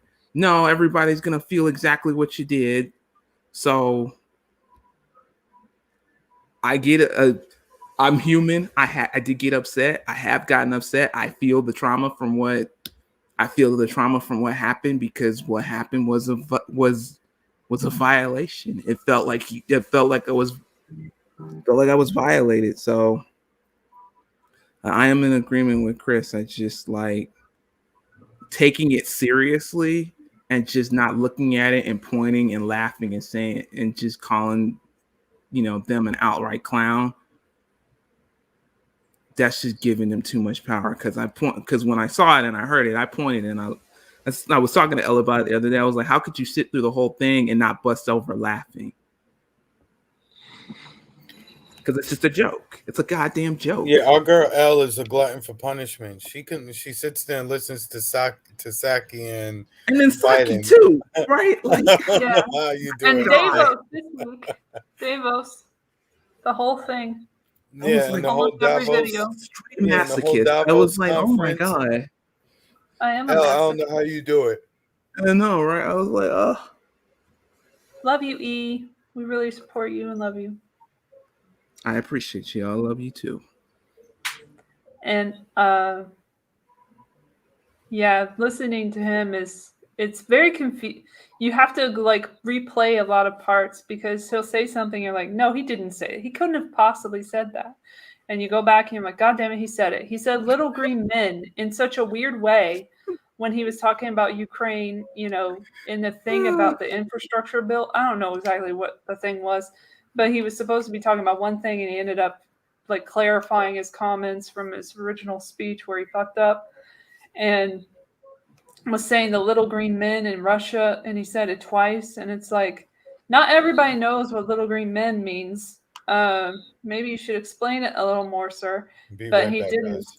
So then a lot of people were like, oh, this is what he meant. And it was like some propaganda term that they named the 2014 Russian army or something, the soldiers that were in Russia. So going into Ukraine.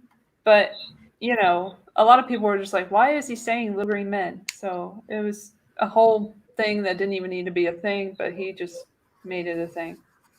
Mm-hmm.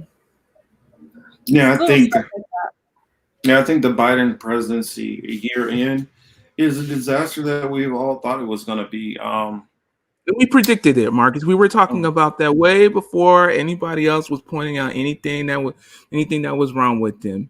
They were all remember when they were all talking about, oh, let's just vote for him and we can push him left. he's not left right now, but we can get him left in the future. And I'm like, he's not even in power. What are you going to do when he gets elected? You're not going to push him left. You won't push him left. He won't do anything you want. If you can't get the primary, if you can't get the promises in the primary, then you're fucked. Exactly. Choosy, predicted it. I'm telling you, with our channel, it's stuff that other channels I've watched get away with that we can't necessarily get away with. So that's what I'm saying. I've watched people go much farther on COVID and a lot of stuff and revolutionary talk and not get the censorship we get. I mean, even on Twitter, a couple of our live streams from like the last couple of weeks, try to click on them and see what happens. Literally half the people can't even click on the live stream. It just kicks you right back out instantly. And so because there has been and the thing about it is we have been talking about some of the most controversial issues since this channel started. Am I wrong, Chris and E? We have been talking about our doubts on a lot of issues. And so we get picked on. That's just how it is. Go ahead, Chris. No, it's true. I mean, you know, the thing about it is, though,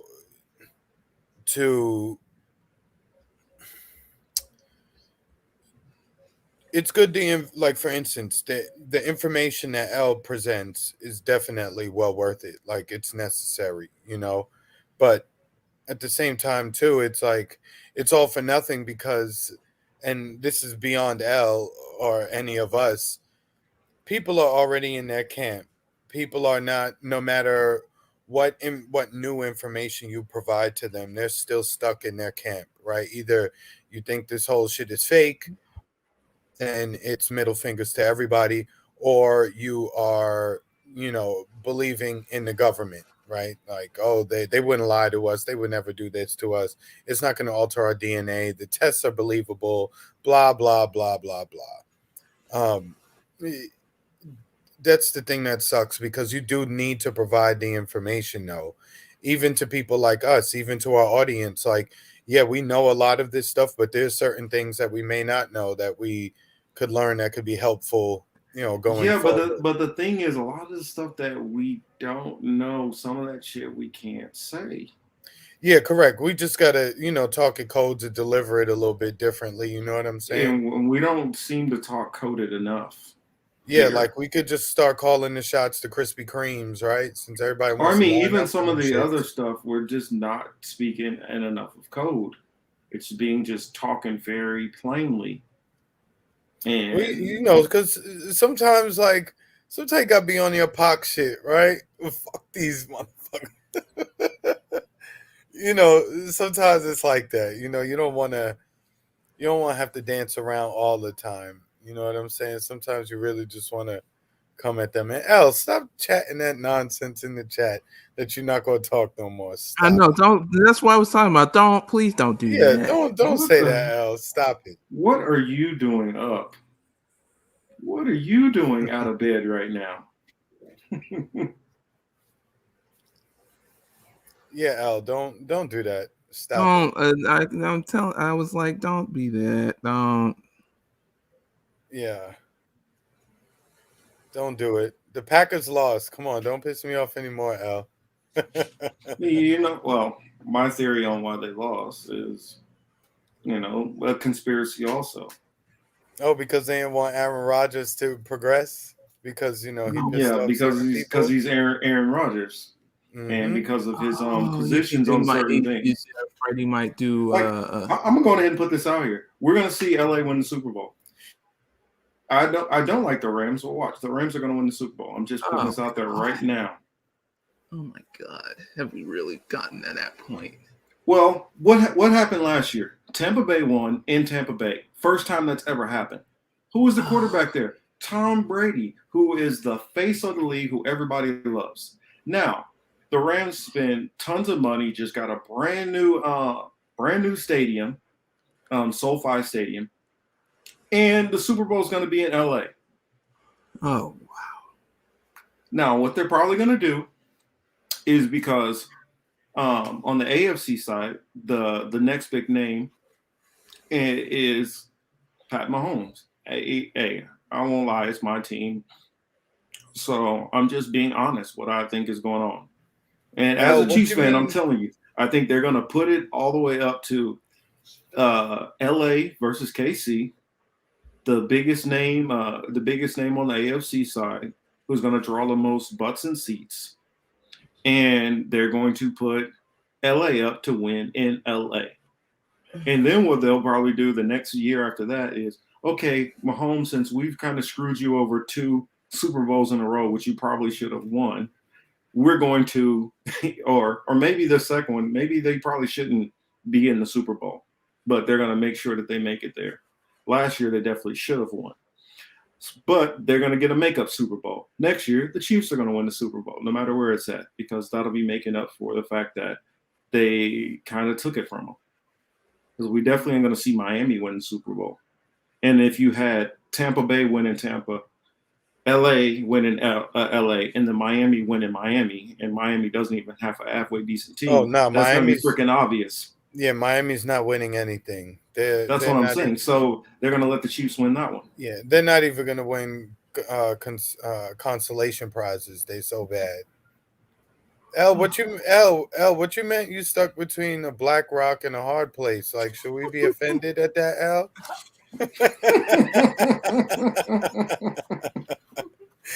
You know I'm just joking with you, L. I saw an article today that was titled that about the Biden administration, going back to him, and him having 3 staff members who were from BlackRock or still work at BlackRock, like Brian Deese, for example. And then the guy, Adesuelo, I can't remember, Wally Adesuelo, I think. And then this other person, Michael Pyle. So all these people, he's like the communications guy. What is he? The chief something or other for the vice president. But they're all from BlackRock. So I just thought that was an interesting thing. The other, isn't it funny how they always work at these places and get these jobs? It's just like in the Ghislaine Maxwell case, the juror who is like the juror who was abused as a child also, he just also happens to work for the Carlyle Group as well. I thought that was kind of interesting. Well, I read an article that detailed that the Obama administration had originally had a lot of BlackRock actors as well, people who worked at BlackRock. It was interesting. I looked up Michael Pyle's page on BlackRock's website, but they scrubbed it from there. They don't have his page with his and then bio. Let's not forget the massive amount of money placed from the real estate industry into politics. Mm-hmm. Basically. Oh, remember Citigroup? They picked out the cabinet. I was going to say they picked the entire cabinet for Obama. Mm-hmm. Mm-hmm. Citigroup so they picked some BlackRock people as well. Mm-hmm. And they're part of the initiative, the carbon neutral kind of thing that they were talking about at Davos. So yes, they are. So they're all on the same side, really. So what was the theme of Davos this year, Al, since you listened to it? Oh, I did say it before you got silenced, or after you got silenced and had to go. Oh, no, they were trying to silence me, y'all. Dude, now the conspiracy is going to be that I silenced Chris, too. I thought we was cool, Marcus.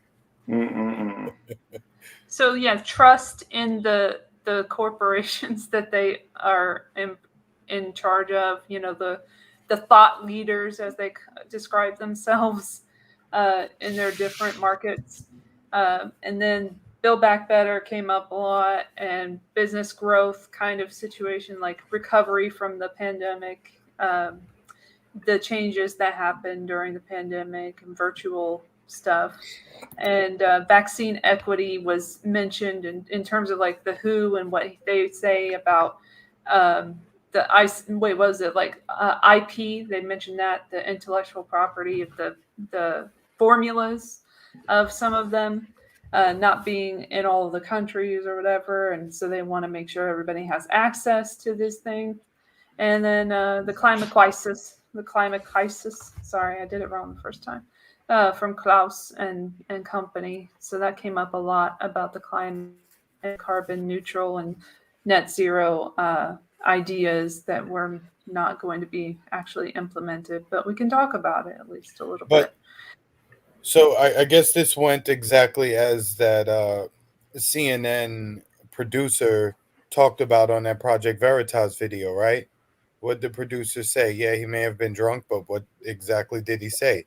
He said, "Look, we're off COVID. We're going to pivot from COVID, and we're going right into climate change." Yeah, and sure enough, that's move. what's been happening over the last several weeks, almost into like the last 2 months now, has been a mention of COVID followed by climate change, and you can see they're morphing from COVID into climate change. They're trying to It's not going to be successful, though.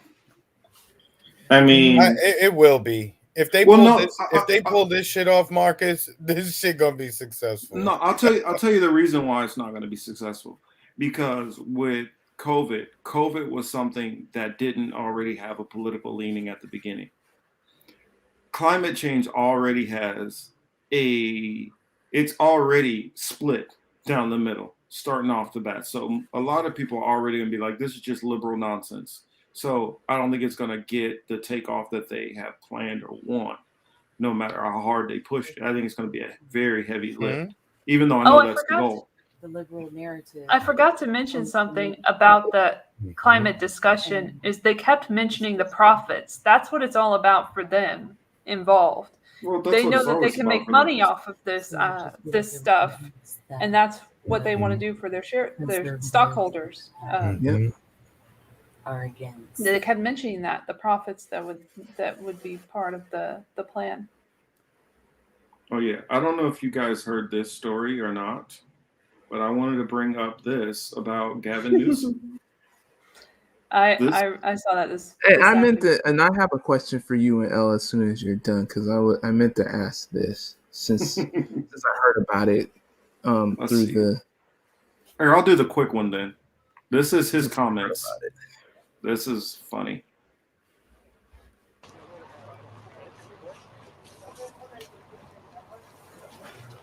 Or I don't know, maybe I guess it's I just. see what you see. I see what you've been covering. I see what everybody's seen, and asking myself, what the hell is going on? I mean, look like a third world country, these images, the drone images that were on the nightly news day in and day out. Some networks weaponizing them for their own, political agenda, and others just reporting the damn news.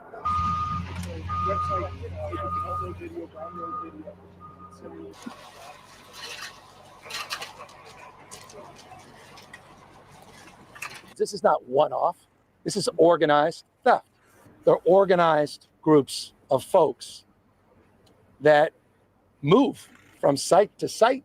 When there's more attention, a bright light on one site, they move to the next site.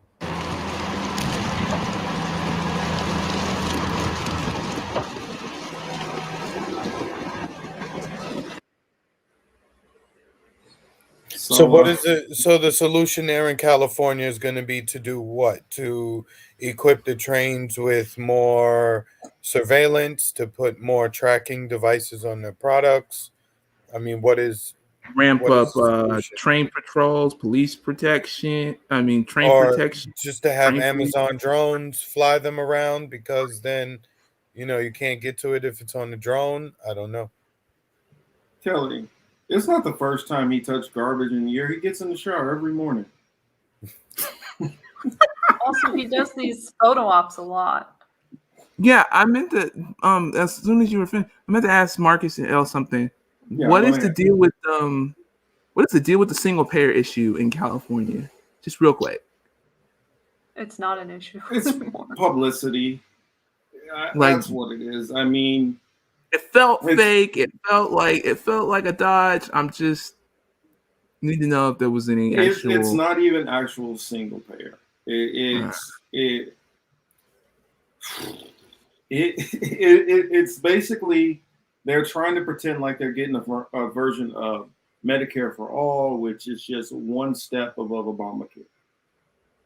That's what it is. So it's a man who knows that he needs to get geared up for 2022. And he is trying to. That's the same thing with this story. You think that this is something new that's been going on with this And he trash just that's been mystically going found on out. in the trains, and he just found out it looks like a third world country. Well, drive around your city more. I mean, drive around the state more and look around. What the hell is actually going on? As L, are there the homeless encampments all over the damn place? Well, they get rid of those too, and they think they're getting rid of the problem, but they're just migrating somewhere else and becoming a nuisance to someone else because they have nowhere to go. So you're just putting people in dire situations and even more dire situations, and then they have to be nomads and go from place to place, and then people get afraid of them instead of afraid of the issue at hand, which really is, what's keeping them in the place that they're in. Well, that's the whole thing about it. Because something might be going on, some kind of function here. Well, we need to move the homeless people somewhere. And so that's what they do. They just shuffle the homeless people around, clean up like, what is it called? You know what I'm talking about, where all the homeless people are at. And damn, how come I can't remember? Atras, help me out. You know what I'm talking about. Skid Row. They'll clean up a portion of Skid Row for photo ops and things like that, and then completely ignore it and then let it just fall back to shit. I mean, he just sweeps around, and then that's his work for the day. And he, once the camera's off, he goes back to his little mansion. He's like that dude you see at work that's supposed to sweep the floor, but instead he just sweeps the dirt from one edge of the store to the other and says, "Well, I'm done," and then just go. And just he's the guy who he's supposed to like sweep this one office room, and he knows that the boss is only going to walk past the door, so he stands right in the front of the door, just sweeping this one little area. That's what he does. Okay. Wow, because he knows the boss is not going to walk in and see the rest of it that looks like ass. That's what he does. It's all about photo ops. It's all about shining a light on this area and ignoring that area. I mean, what I've noticed over the last couple of years is the homeless epidemic is growing. San Francisco, you look in that area up there, the housing prices are outrageous, and it's just forcing people out of that area. Down here, because of a lot of the different taxation, wages not really rising, all those things like that, it's forcing people out. So you have either people are moving some are moving to Arizona, some are moving to Nevada, some are moving to Texas, and people are just, or people who came here from other places are trying to make their way back to wherever they came from before here. So everybody who is not already in Silicon Valley and making money that way, or not tied into, their entertainment industry jobs, a lot of them are just trying to save money to get the heck up out of here. You see in the crying conversation in the chat, it's funny. The what? There's a crying conversation. They're talking about crying. They're talking about what they cry about. Funny. The killer meteor. I love that. Which one of these times, I cry that I can't vote for the meteor. I want to because I know debate L about that Don't Look Up movie. Friendly debate, because L feels a certain type of way about that movie. Trash. And I feel like it was entertaining. It had its points. But I felt like it had a lot of areas that made good critiques on kind of what's going on in a sense. And I know some people will say, well, I don't think that, I don't think that you need to do it or need to do it this way or whatever. There are so many people, which we deal with on a regular basis, especially on Twitter, that do not believe that the elites are literally bowing down to some kind of person who funds their campaigns. They just don't believe that.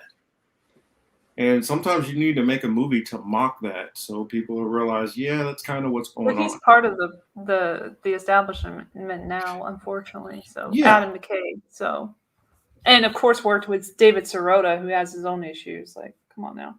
Well, David But Sirota is the one who's mainly the brainchild of it. yeah, I think he wrote a lot of this Yeah. trash.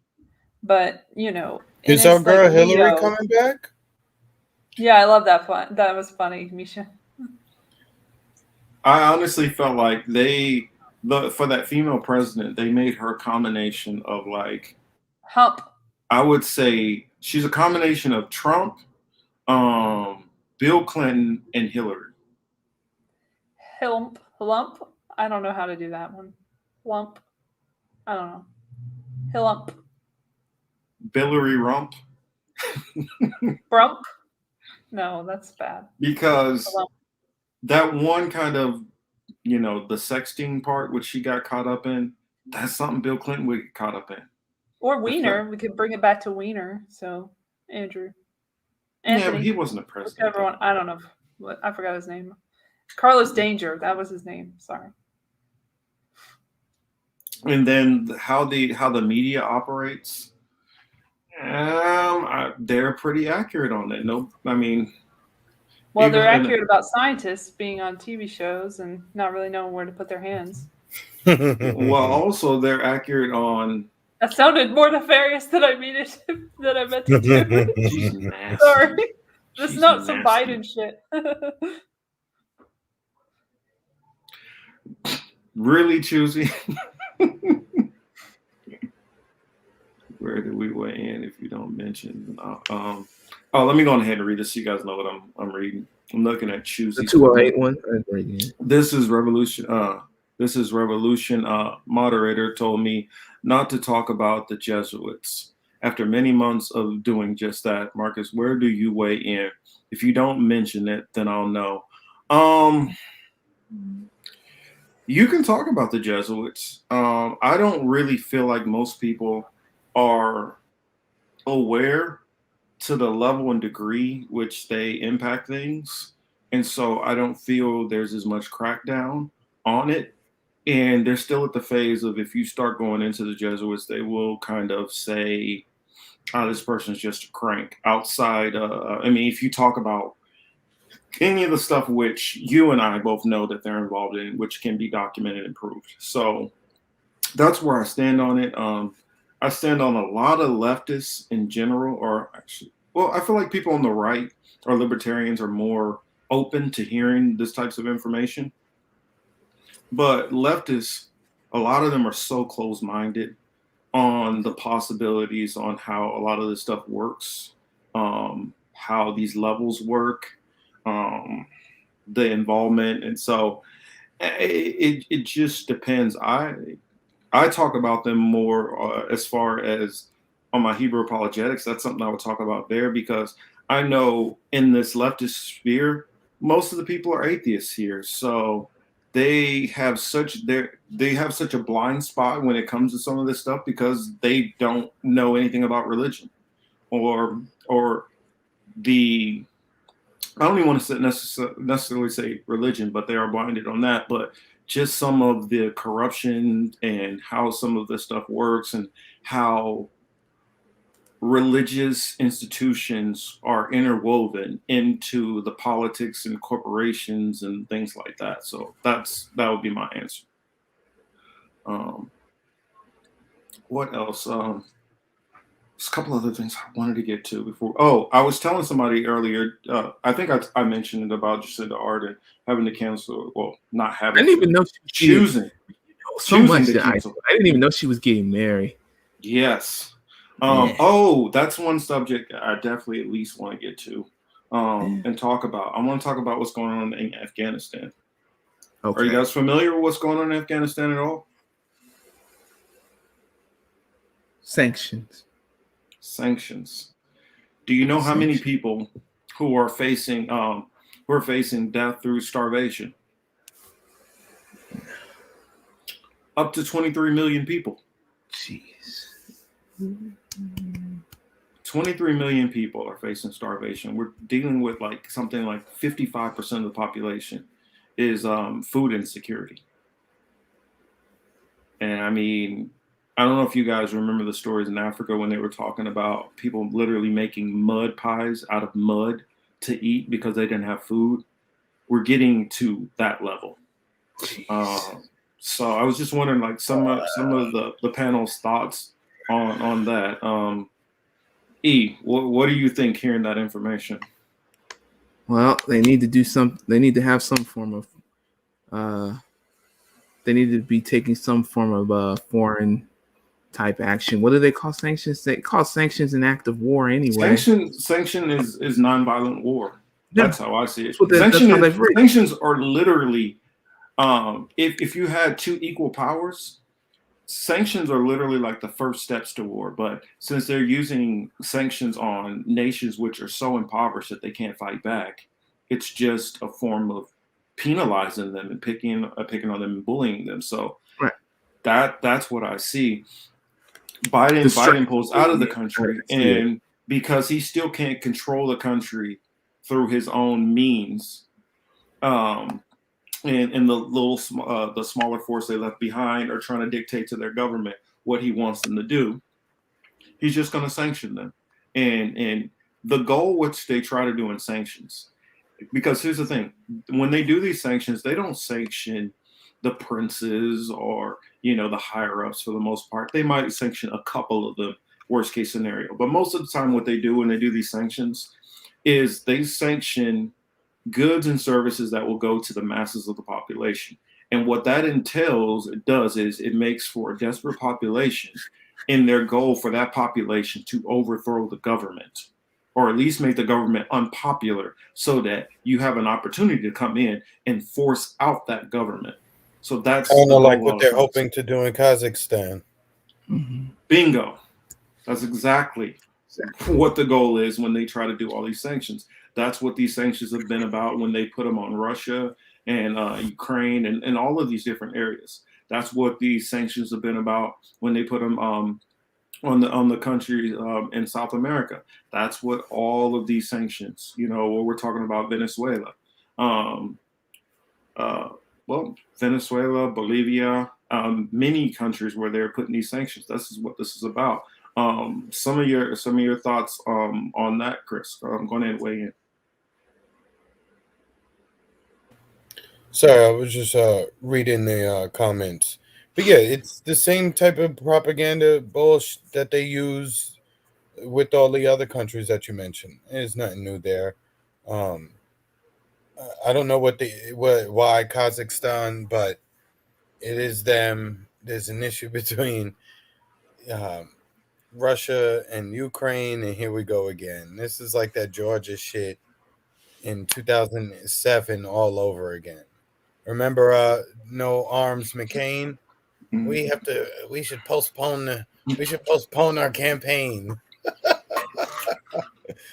He said we're all Georgians now.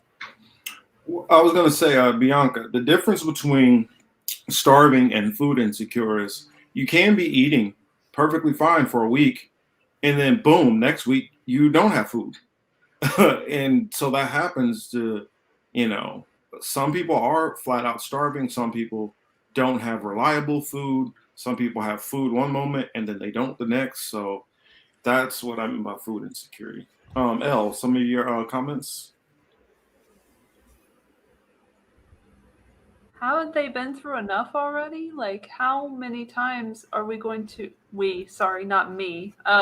Yeah. Stop putting the we. Don't take blame for what this nation does. Same song, different. Okay. Same song, different day, right? Same verse. They haven't done enough to destabilize the region. They got us destabilize it even more. They can't just leave well enough alone. Even after the war crimes committed in Kabul, of the 10 people who were killed by mistake, according to that dude, I forgot his name, Nick something, but the dude, McKenzie, that guy who was in charge, who didn't get, charged with anything. Nobody got punished at all. And now we're looking at this, and it's like they have been through enough. And Taliban, you already gave them all the weapons. And fun fact, not to get too into DTRA, but it is related, not in a health way, but in the way that they left weapons, biosurveillance weapons, in the region, in Kabul. And so that went to the Taliban. So they have our technology. So good to know. Mm-hmm. Yeah. And now they had the banks for a long time. They were in control of the IDs of these people. Like they gave Taliban, they pretty much just gave over the country to Taliban. And nobody really talks about it anymore, especially not in the news conferences. Oh my gosh, they never mentioned Afghanistan. The Taliban, that was their country. They were in charge before the U.S. propped up their own crappy ass leaders, which the U.S. wanted to put in there, which the people didn't have as much beef with the Taliban in general. But no, what I mean from their point of view was that they were defeating Taliban by giving over all of this stuff to Taliban. So it didn't really make sense in their own, logic. Yeah, I want to push back on this one Kelly comment here. It says atheists usually know more about religion than religious folks. That's why they are atheists. Well, actually, not all. No. They know more about religion than the loudest religious people. So when you're dealing with the evangelical, yes, they know more about it than those people, of course. But I guarantee you, most atheists don't know nearly what I know about the Bible. Most of them, because most of their understanding is come from people who don't have good understanding of the Bible. The same thing, or just religion in general. Religious folks are taught not to think critically when it comes to religion, just have faith. That is true for the most part. But, and that's the reason why I don't believe, that's the reason why I literally hate the Christian church. Hate it with a passion. I don't like Christian. I don't like Baptist. I don't like Lutheran. I don't like Catholic. I don't like none of them. How I say the book is true, religion is a lie. And if people had proper understanding and didn't turn it into what the hell they want to, or turn it into fables that sound ridiculous, then people wouldn't laugh at what the heck they're saying, and it wouldn't sound so stupid. But who decides what's ridiculous in that regard? Because some people really think Scientology is bullshit. But Scientology is literally something that's just been made up in 60, 70 years or so. But is it the time that's the indicator of whether something is bullshit or not? How long people believe it? But there's nothing that ties Scientology to anything but Scientologists. Set aside Scientology, there are other new religions like Mormonism. That's another option. And be like, well, if nobody's dead, a lot of people say that's how. I put alive, then it's. I put Mormonism in the same camp with Catholicism. Catholicism is old, so is Mormonism, but they're just both what I consider bad interpretations off of the Bible, and Mormonism. But who decides what the good interpretation is? You're kind of putting it in a category that I don't really understand. Well, here, I'll explain what it is. Most Christians, do you know most Christians who speak Greek? Or have read what it says in Greek? Or have read what it says in Hebrew? Most of them don't. Most of them, how many Christians do you know that know Hebrew, know Greek, know history? Mm-hmm. Most of them don't know any of these things. And so they go off of understanding what they've been taught. Also, they don't research. It's the same thing with anything. You have to do your research.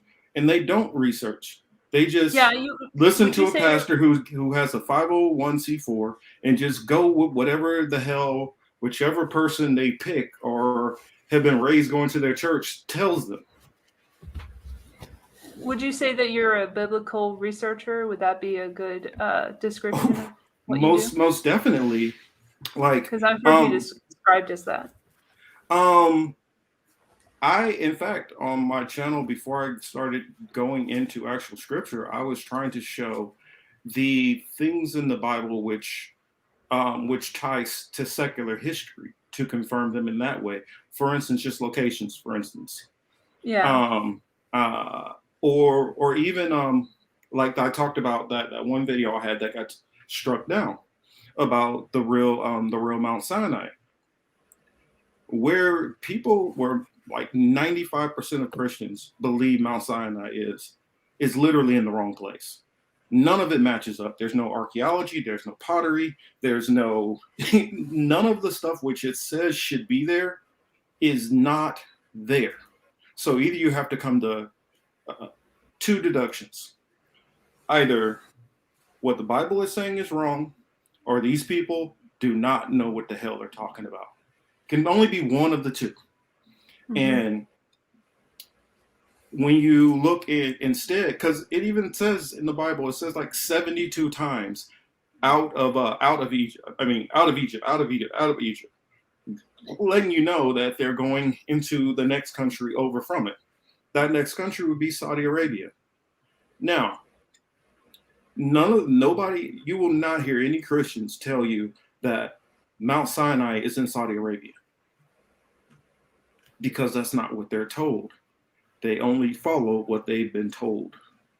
And like it goes into Christians who believe in the Trinity. God is three parts in one, and he's the same as his Father. The Bible don't even say that.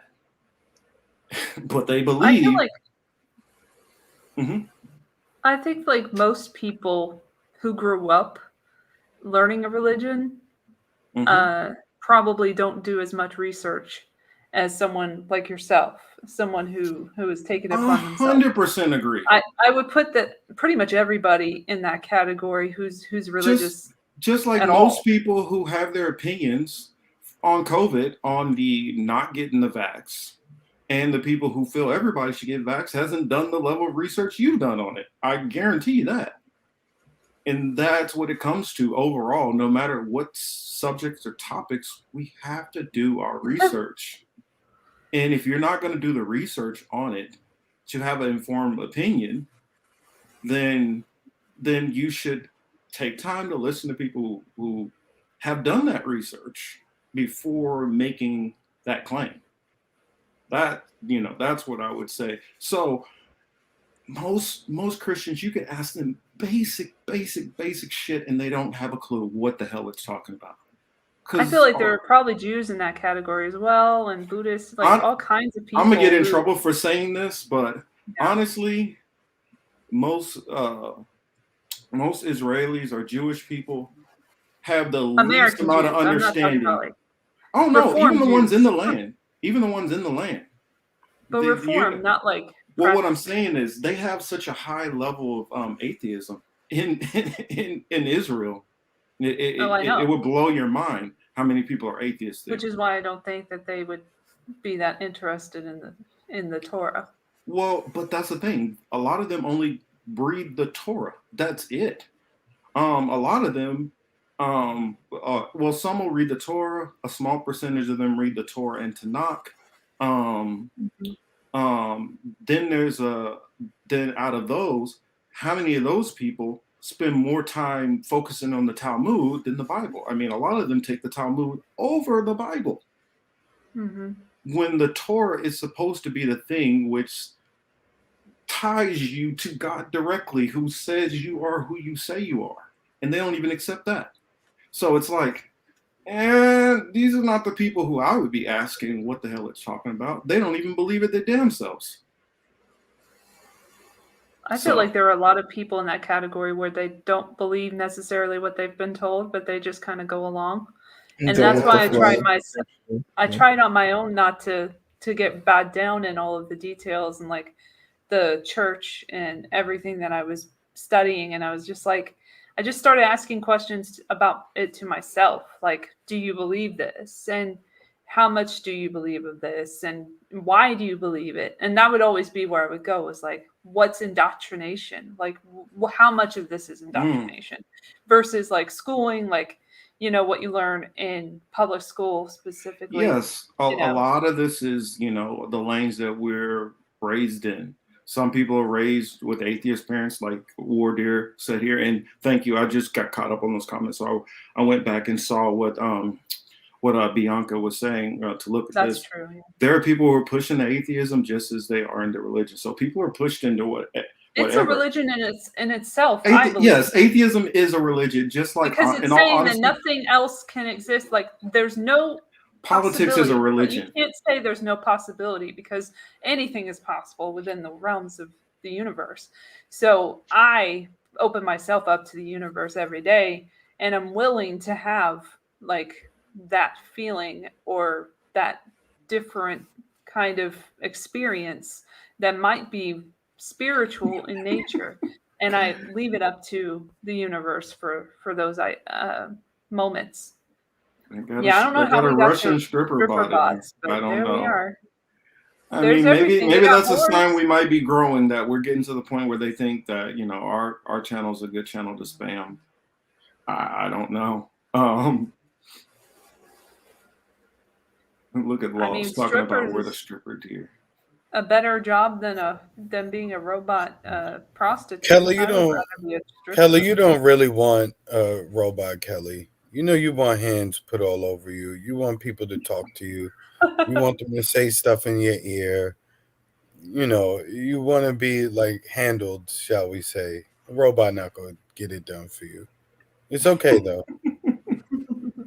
Strippers are And smart. to give smart. I guess so I source can give a little bit of my background so people understand why I come to the perspectives I come to. I got raised with the uncle as a pastor, going to church every Sunday, all day on Sunday, would go to church like all week long. I mean, it was like Monday prayer meeting, Tuesday choir rehearsal, Wednesday Bible study, like Thursday it was like, God almighty, we gotta go again. Wow. And then we'd have to be there for early I morning, see you, Jack. early morning service. That's a job, man. I mean, You we should get would paid at that get point. there at like 7 in the morning on Sunday and be there till like 8 o'clock at night. And so I got to the point where at first I was tuning it all out, and then I started paying attention, and then I started having questions. And then when I started realizing, okay, let me just ask the people. I asked my little Sunday school teacher, okay, well, what does this mean? What does that mean? They couldn't answer. And then I would go to a deacon. Deacon couldn't answer. Then I would go to my uncle, who was a pastor, because on Saturday nights we like watch action flicks and all that. And he'd be working on his sermon, and I would ask him questions, and he never gave me suitable answers. That's when I started getting like, man, I don't know what the heck they're talking about. And as I got a little older, I started questioning more pastors outside of my uncle, and I start coming back with the same answers over and over and over, answers that never made any damn sense to me. Yeah. And so it made me get, what's the word, almost agnostic. That's how I felt about the Trinity when I learned about it. I was just like, I don't believe that. I don't want to be mean, but like, I don't really believe. I don't what believe you're the telling me. Trinity. I mean, no, I mean not to you, but like to them, I'd be Yeah. like, I don't know how to approach this, but I really don't believe what we're learning here. Well, and I would learn it in two different places. I would learn it like I would go to a Baptist church with my father and a Methodist church with my mother, which are two very different kinds of churches. One is very bombastic, big, Yeah. a lot of singing and shit, Mhm. and then the other one is like very low key, some singing, but like a lot of lessons and sermons and shit. And I think there was Well, how one about thing this? that he was like doing with like metaphors of like I used to go to peanut mass, butter and too. jelly. It made no sense. I used to go to mass too as well. I've done them all. I've been Baptist, Pentecostal. My uncle was African Methodist Episcopal Zion pastor, and Catholicism. And then once I hit like 20, I think I was about 20, I start studying the Quran. And then I start studying into Buddhism.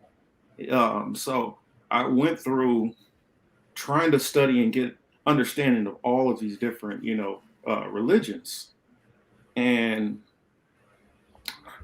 let's just say I didn't get the answers I was looking for most of the time.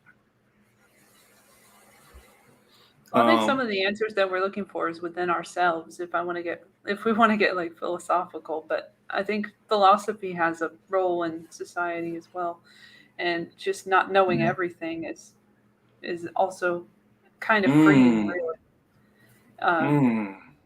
Right there. Belief is one thing, understanding is another.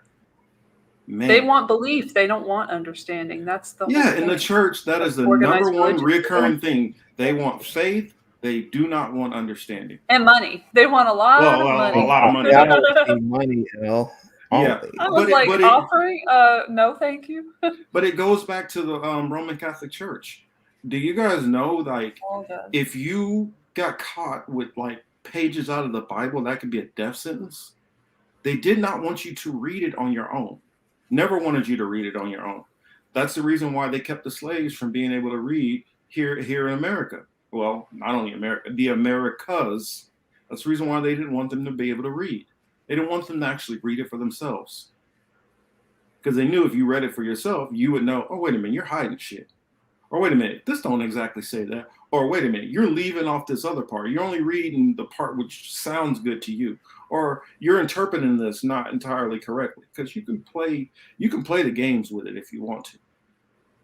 Like, I mean, does it say in the Bible you're supposed to give, 10% for tithe? Yes. But it says that you're supposed to give that to the Levites. Most people, it's like, who the hell are the Levites? They don't even know. So, I mean, they play games with it. Mariana says, yes, Jesus, a Jew killed by Romans. Romans and a sect of the Pharisees also. So now I see we're losing losing people, but hey, I think some of the people still enjoy this. The FYI, the Talmud was not covered when I was in Sunday school, only Torah. Well, the Talmud is not something that should be covered at all. I'll just leave it at that. Yeah. It is something that is Babylonian, not even really. Yeah, it's not. It's a great text, Marcus. Everyone should read it.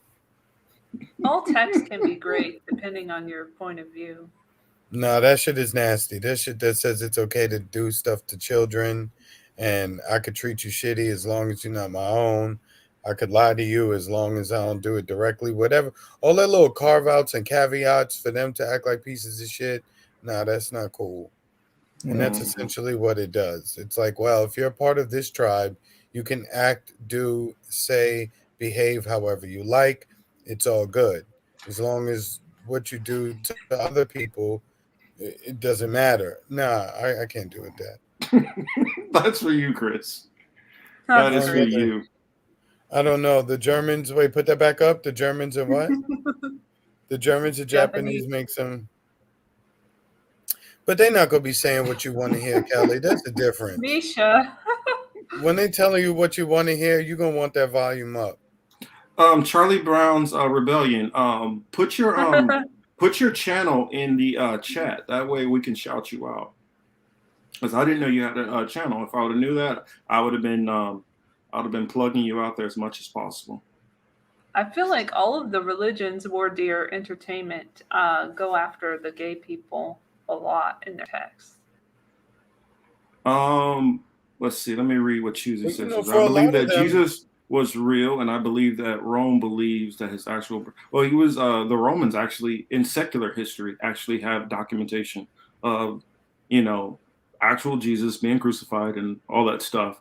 They actually, his birthday was in fact September 11th, 3rd BC. Well, according to my understanding of the Bible and what it says, I would kind of disagree with that. I would say it would have had to have been somewhere in the spring, probably March. Is if I had to be held down to pick a time period, but I would say March would be his actual birthday. Let's see what else we got here, because I got a little backed up on the chats. Well, science is coming at us. I agree a little bit. I feel like it's a fable more than anything. Jeez. All of the Yeah. text. I know what that's like.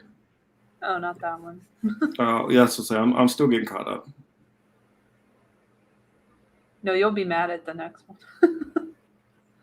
I won't get mad. I mean, people are entitled to say what they Well, want we'll to say. see. We'll see. Let's see. Faith, believe in church, which cannot be proven. Is that the one?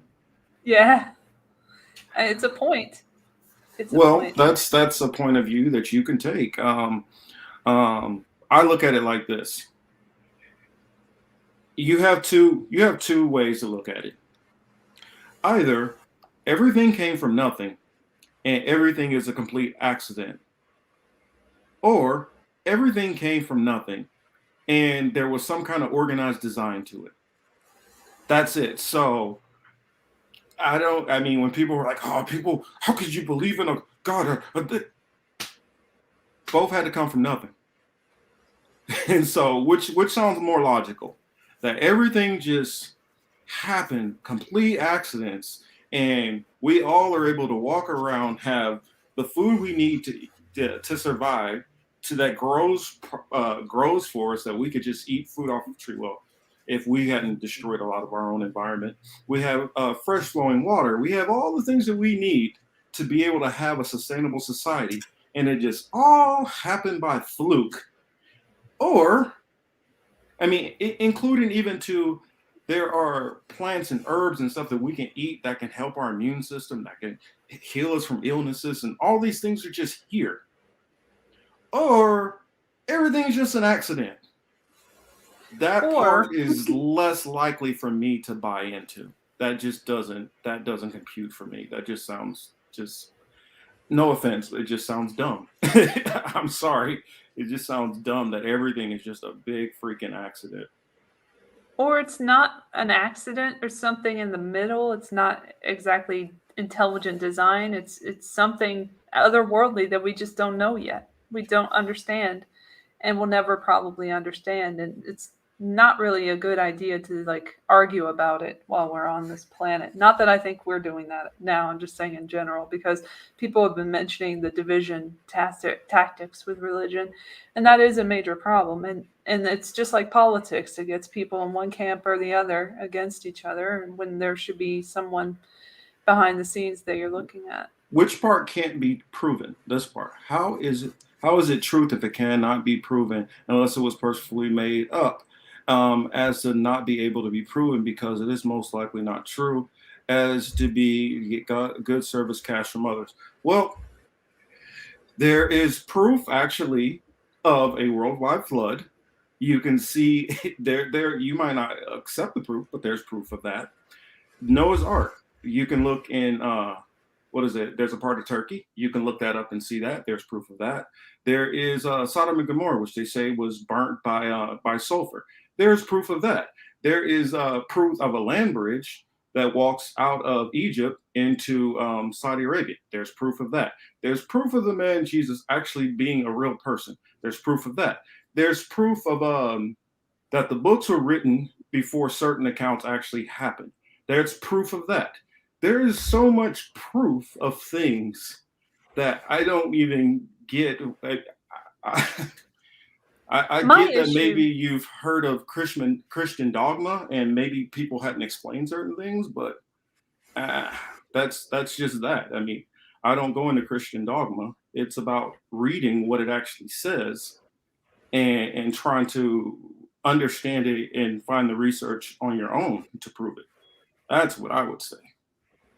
One of my issues that I have with all the stories is that they're very similar. A lot of them in different cultures are very similar stories of a Messiah-like figure coming and being like, revered in society and, expected to return and all this. There's a lot of similar stories of that kind of idea. So it's hard to really grasp onto which story would be completely 100% true. And I don't even think any of them are technically, because it's like a game of telephone. You keep like saying the same thing over and over again in different Mhm. ways, and then you lose the message that started the whole thing in the first place, which is what the Bible really is. And any biblical text of any kind, you can't possibly know the origin of it and what it really represents.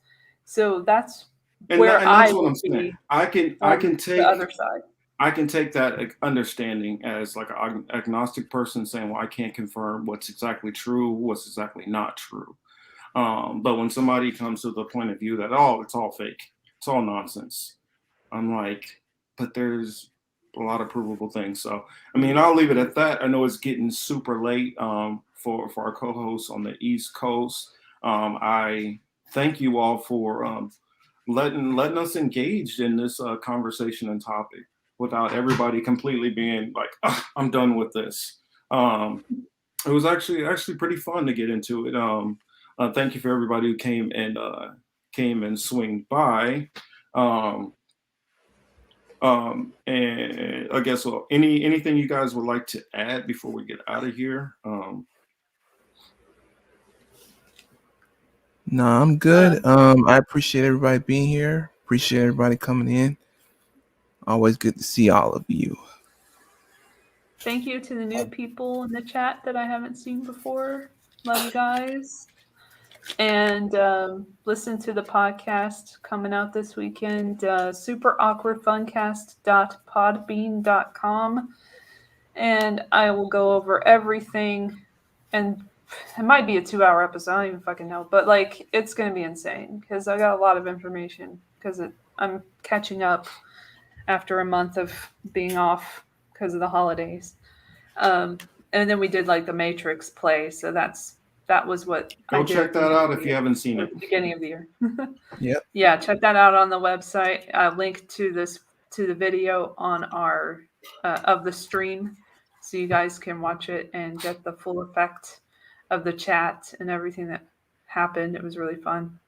But yeah, anyway, like DTRA, we're gonna talk about all of the COVID related shit and Pfizer and Fauci and all that bullshit. And for those out there, I wanted to put this out there. Sorry to interrupt you, Elle.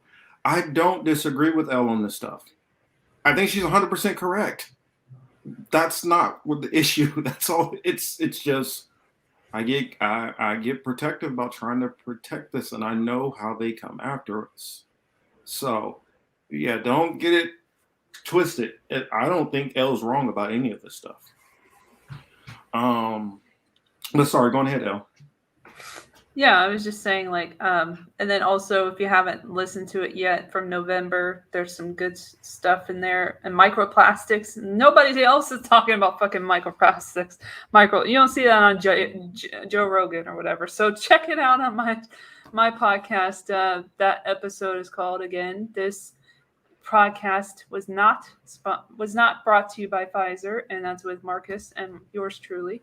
Mm-hmm. And so just check that out. We have I have other plays from in the past that you can check out, radio plays on the podcast. So just check out the website. Hope we can put it in the chat there as well. And stay tuned. You forgot to tell them they get to hear some of our writer critiques and stuff. Oh yeah. For sure. And yeah, there's just a lot of information on that thing that I did. I was gonna say real quick, and thank you for this. You know, we try to keep it entertaining, and we all try to come as direct and correct as we can. You know, well, of course, with Big Brother or Big Sister hanging over our head. We would love to go on Extra Bullet. One of these times, I would love to get on there with Uncle Warren. I know that he normally gets on earlier than I get off work, so that might have to come in late on one of those shows. Or if he could push it back maybe an hour for me, I would sign up for it definitely. Of course, I have to put that through with the rest of the crew if they're game for it. But yeah, just I guess tell Uncle Warren, put the bug in his ear. And and you know what? I think I follow him, so I'll reach out to him myself and let him know. Good night to everyone. Wait a minute, what's that? Hold on. I don't know how to do that. Chris, do you know how to take that and put it in the chat? Yeah, I'm doing it. I'm doing it from my phone right now, actually. Okay, thank you, sir. Hold a little while longer till you get that in the chat because I want anybody who's watching this to be able to find it. Plug it as much as possible because I know that sometimes when we put it in the comment section after, YouTube will not show that message. It'll treat it as if it's spam. So if it's in the chat, it will be there. Also, make sure to catch my interviews tomorrow. For those on the East Coast, it will be 12 o'clock and 1:30. For those on the West Coast, 9 o'clock and 10:30. And then whenever Chris has that in there, then I'll go ahead and sign off. Thank you, everybody, for joining us. See a little big blister. Yes, Nico is tomorrow. I will have, hope I'm saying his last name correct. It looks like it's French. Malik Dicouret and Alphabet. And they are both out of the UK. We'll be talking Brexit, Black Lives Matter, Boris Johnson. We'll be talking, what else? We're talking about a little bit of everything. I see Jira in here. Hello, Jira. I didn't know if you were in here the whole night or not, but welcome back. Let's do Passions of the Christ. I want to hear Marcus reading Aramaic. Oh, well, I don't know. Maybe. Yes, not the Alphabet Company, not that Alphabet. And if you guys are following me on Twitter, go to my Twitter page and you'll be able to see her handle and Malik's handle, or actually in the interview tomorrow night, I put both of their Twitter handles in there so you can follow both of them. For Nico, I put it in his in the show thumbnail. He has his QR codes to be able to follow him on there, and I'll make sure to definitely mention it. Oh yes, the No Mandate Rally. If you are close to the DC area, make sure to try to get out there, show them some love, some support. They definitely need it. A lot of big names out there: Dr. Robert Malone, JFK Jr. Let's see, what was it? Riza Islam is going to be out there. It's a bunch of people that I can't name all the names, but a lot of big names that'll be there. Did you get it in there? Link isn't posting. Let me see if I can figure it out. The weirdest thing, I don't know how to right click on this laptop still. Shit, didn't mean to do that. Actually, that's what I will do. I'm not a mod. I'm not a mod, so I can't post it. That's why. Let me see if I can make you a mod. You got to do it to my Lords 456 one. How do I do that? Click. Why does it only give me two options? Put user in timeout. We don't, Jared, we don't need Russian strippers. We got other flavors. I do not know how to do this. We got other flavors, a little more colorful, a little more warm. One of these days, I got to learn how to do this. Actually, you know what? Hold on. I know how to make you a mod. Bear with me, Chris. Bear with me. Bear with me, sir. I'm going to mute this so I don't echo.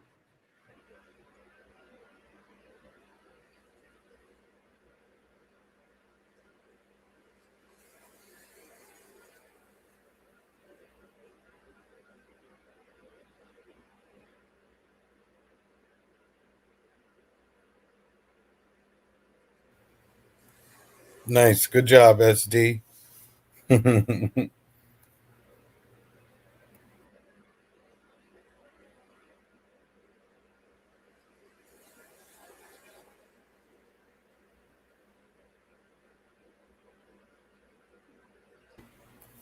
Kelly, I was just telling you could get better treatment from real life than robots. That's all. If you want the robots, you can have them. But I think you'd prefer something else. Signs to tell us.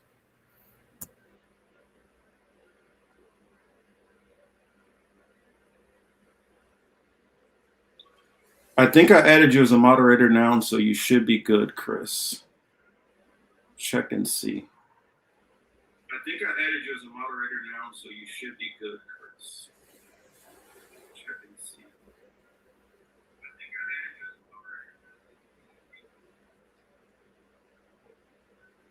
a moderator. Yeah, I added a couple of new moderators.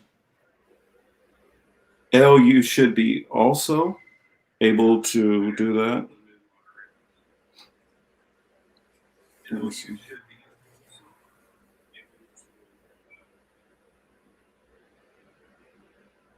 Cool. All right. Who else?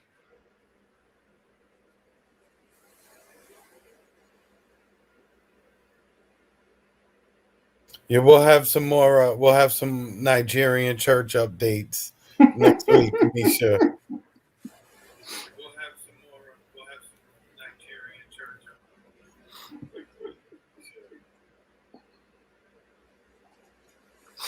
Oh shoot! I gotta go in and give myself I didn't even give myself a thumbs up on my own channel.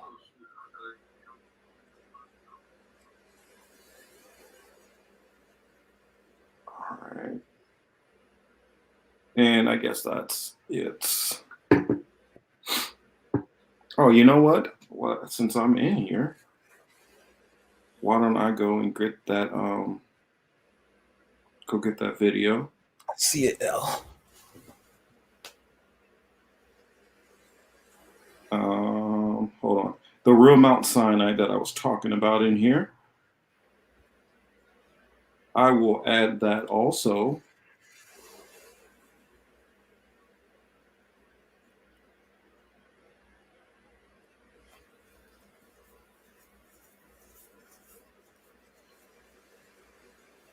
And then I think that'll be back up.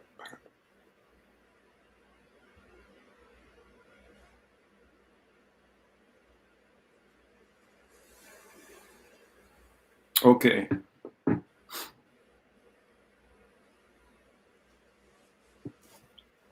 All right, and that last one that I just added, that is the real Mount Sinai video. You can check that out. They actually do the research going into it. Misha, don't make me choke you. Talking about some damn bills. Don't make me choke you. But yeah, I guess we got everything in there. Got my mods in there now. I'm pretty sure I'll be adding more later on. But yeah, I guess we can go ahead and get out of here because we're going a little long. And thank you again for everybody who has, everybody who's came through. Thank you so much, everybody. You guys have a good night. All right. You guys have a good one. Good night, everybody. Peace out. Thank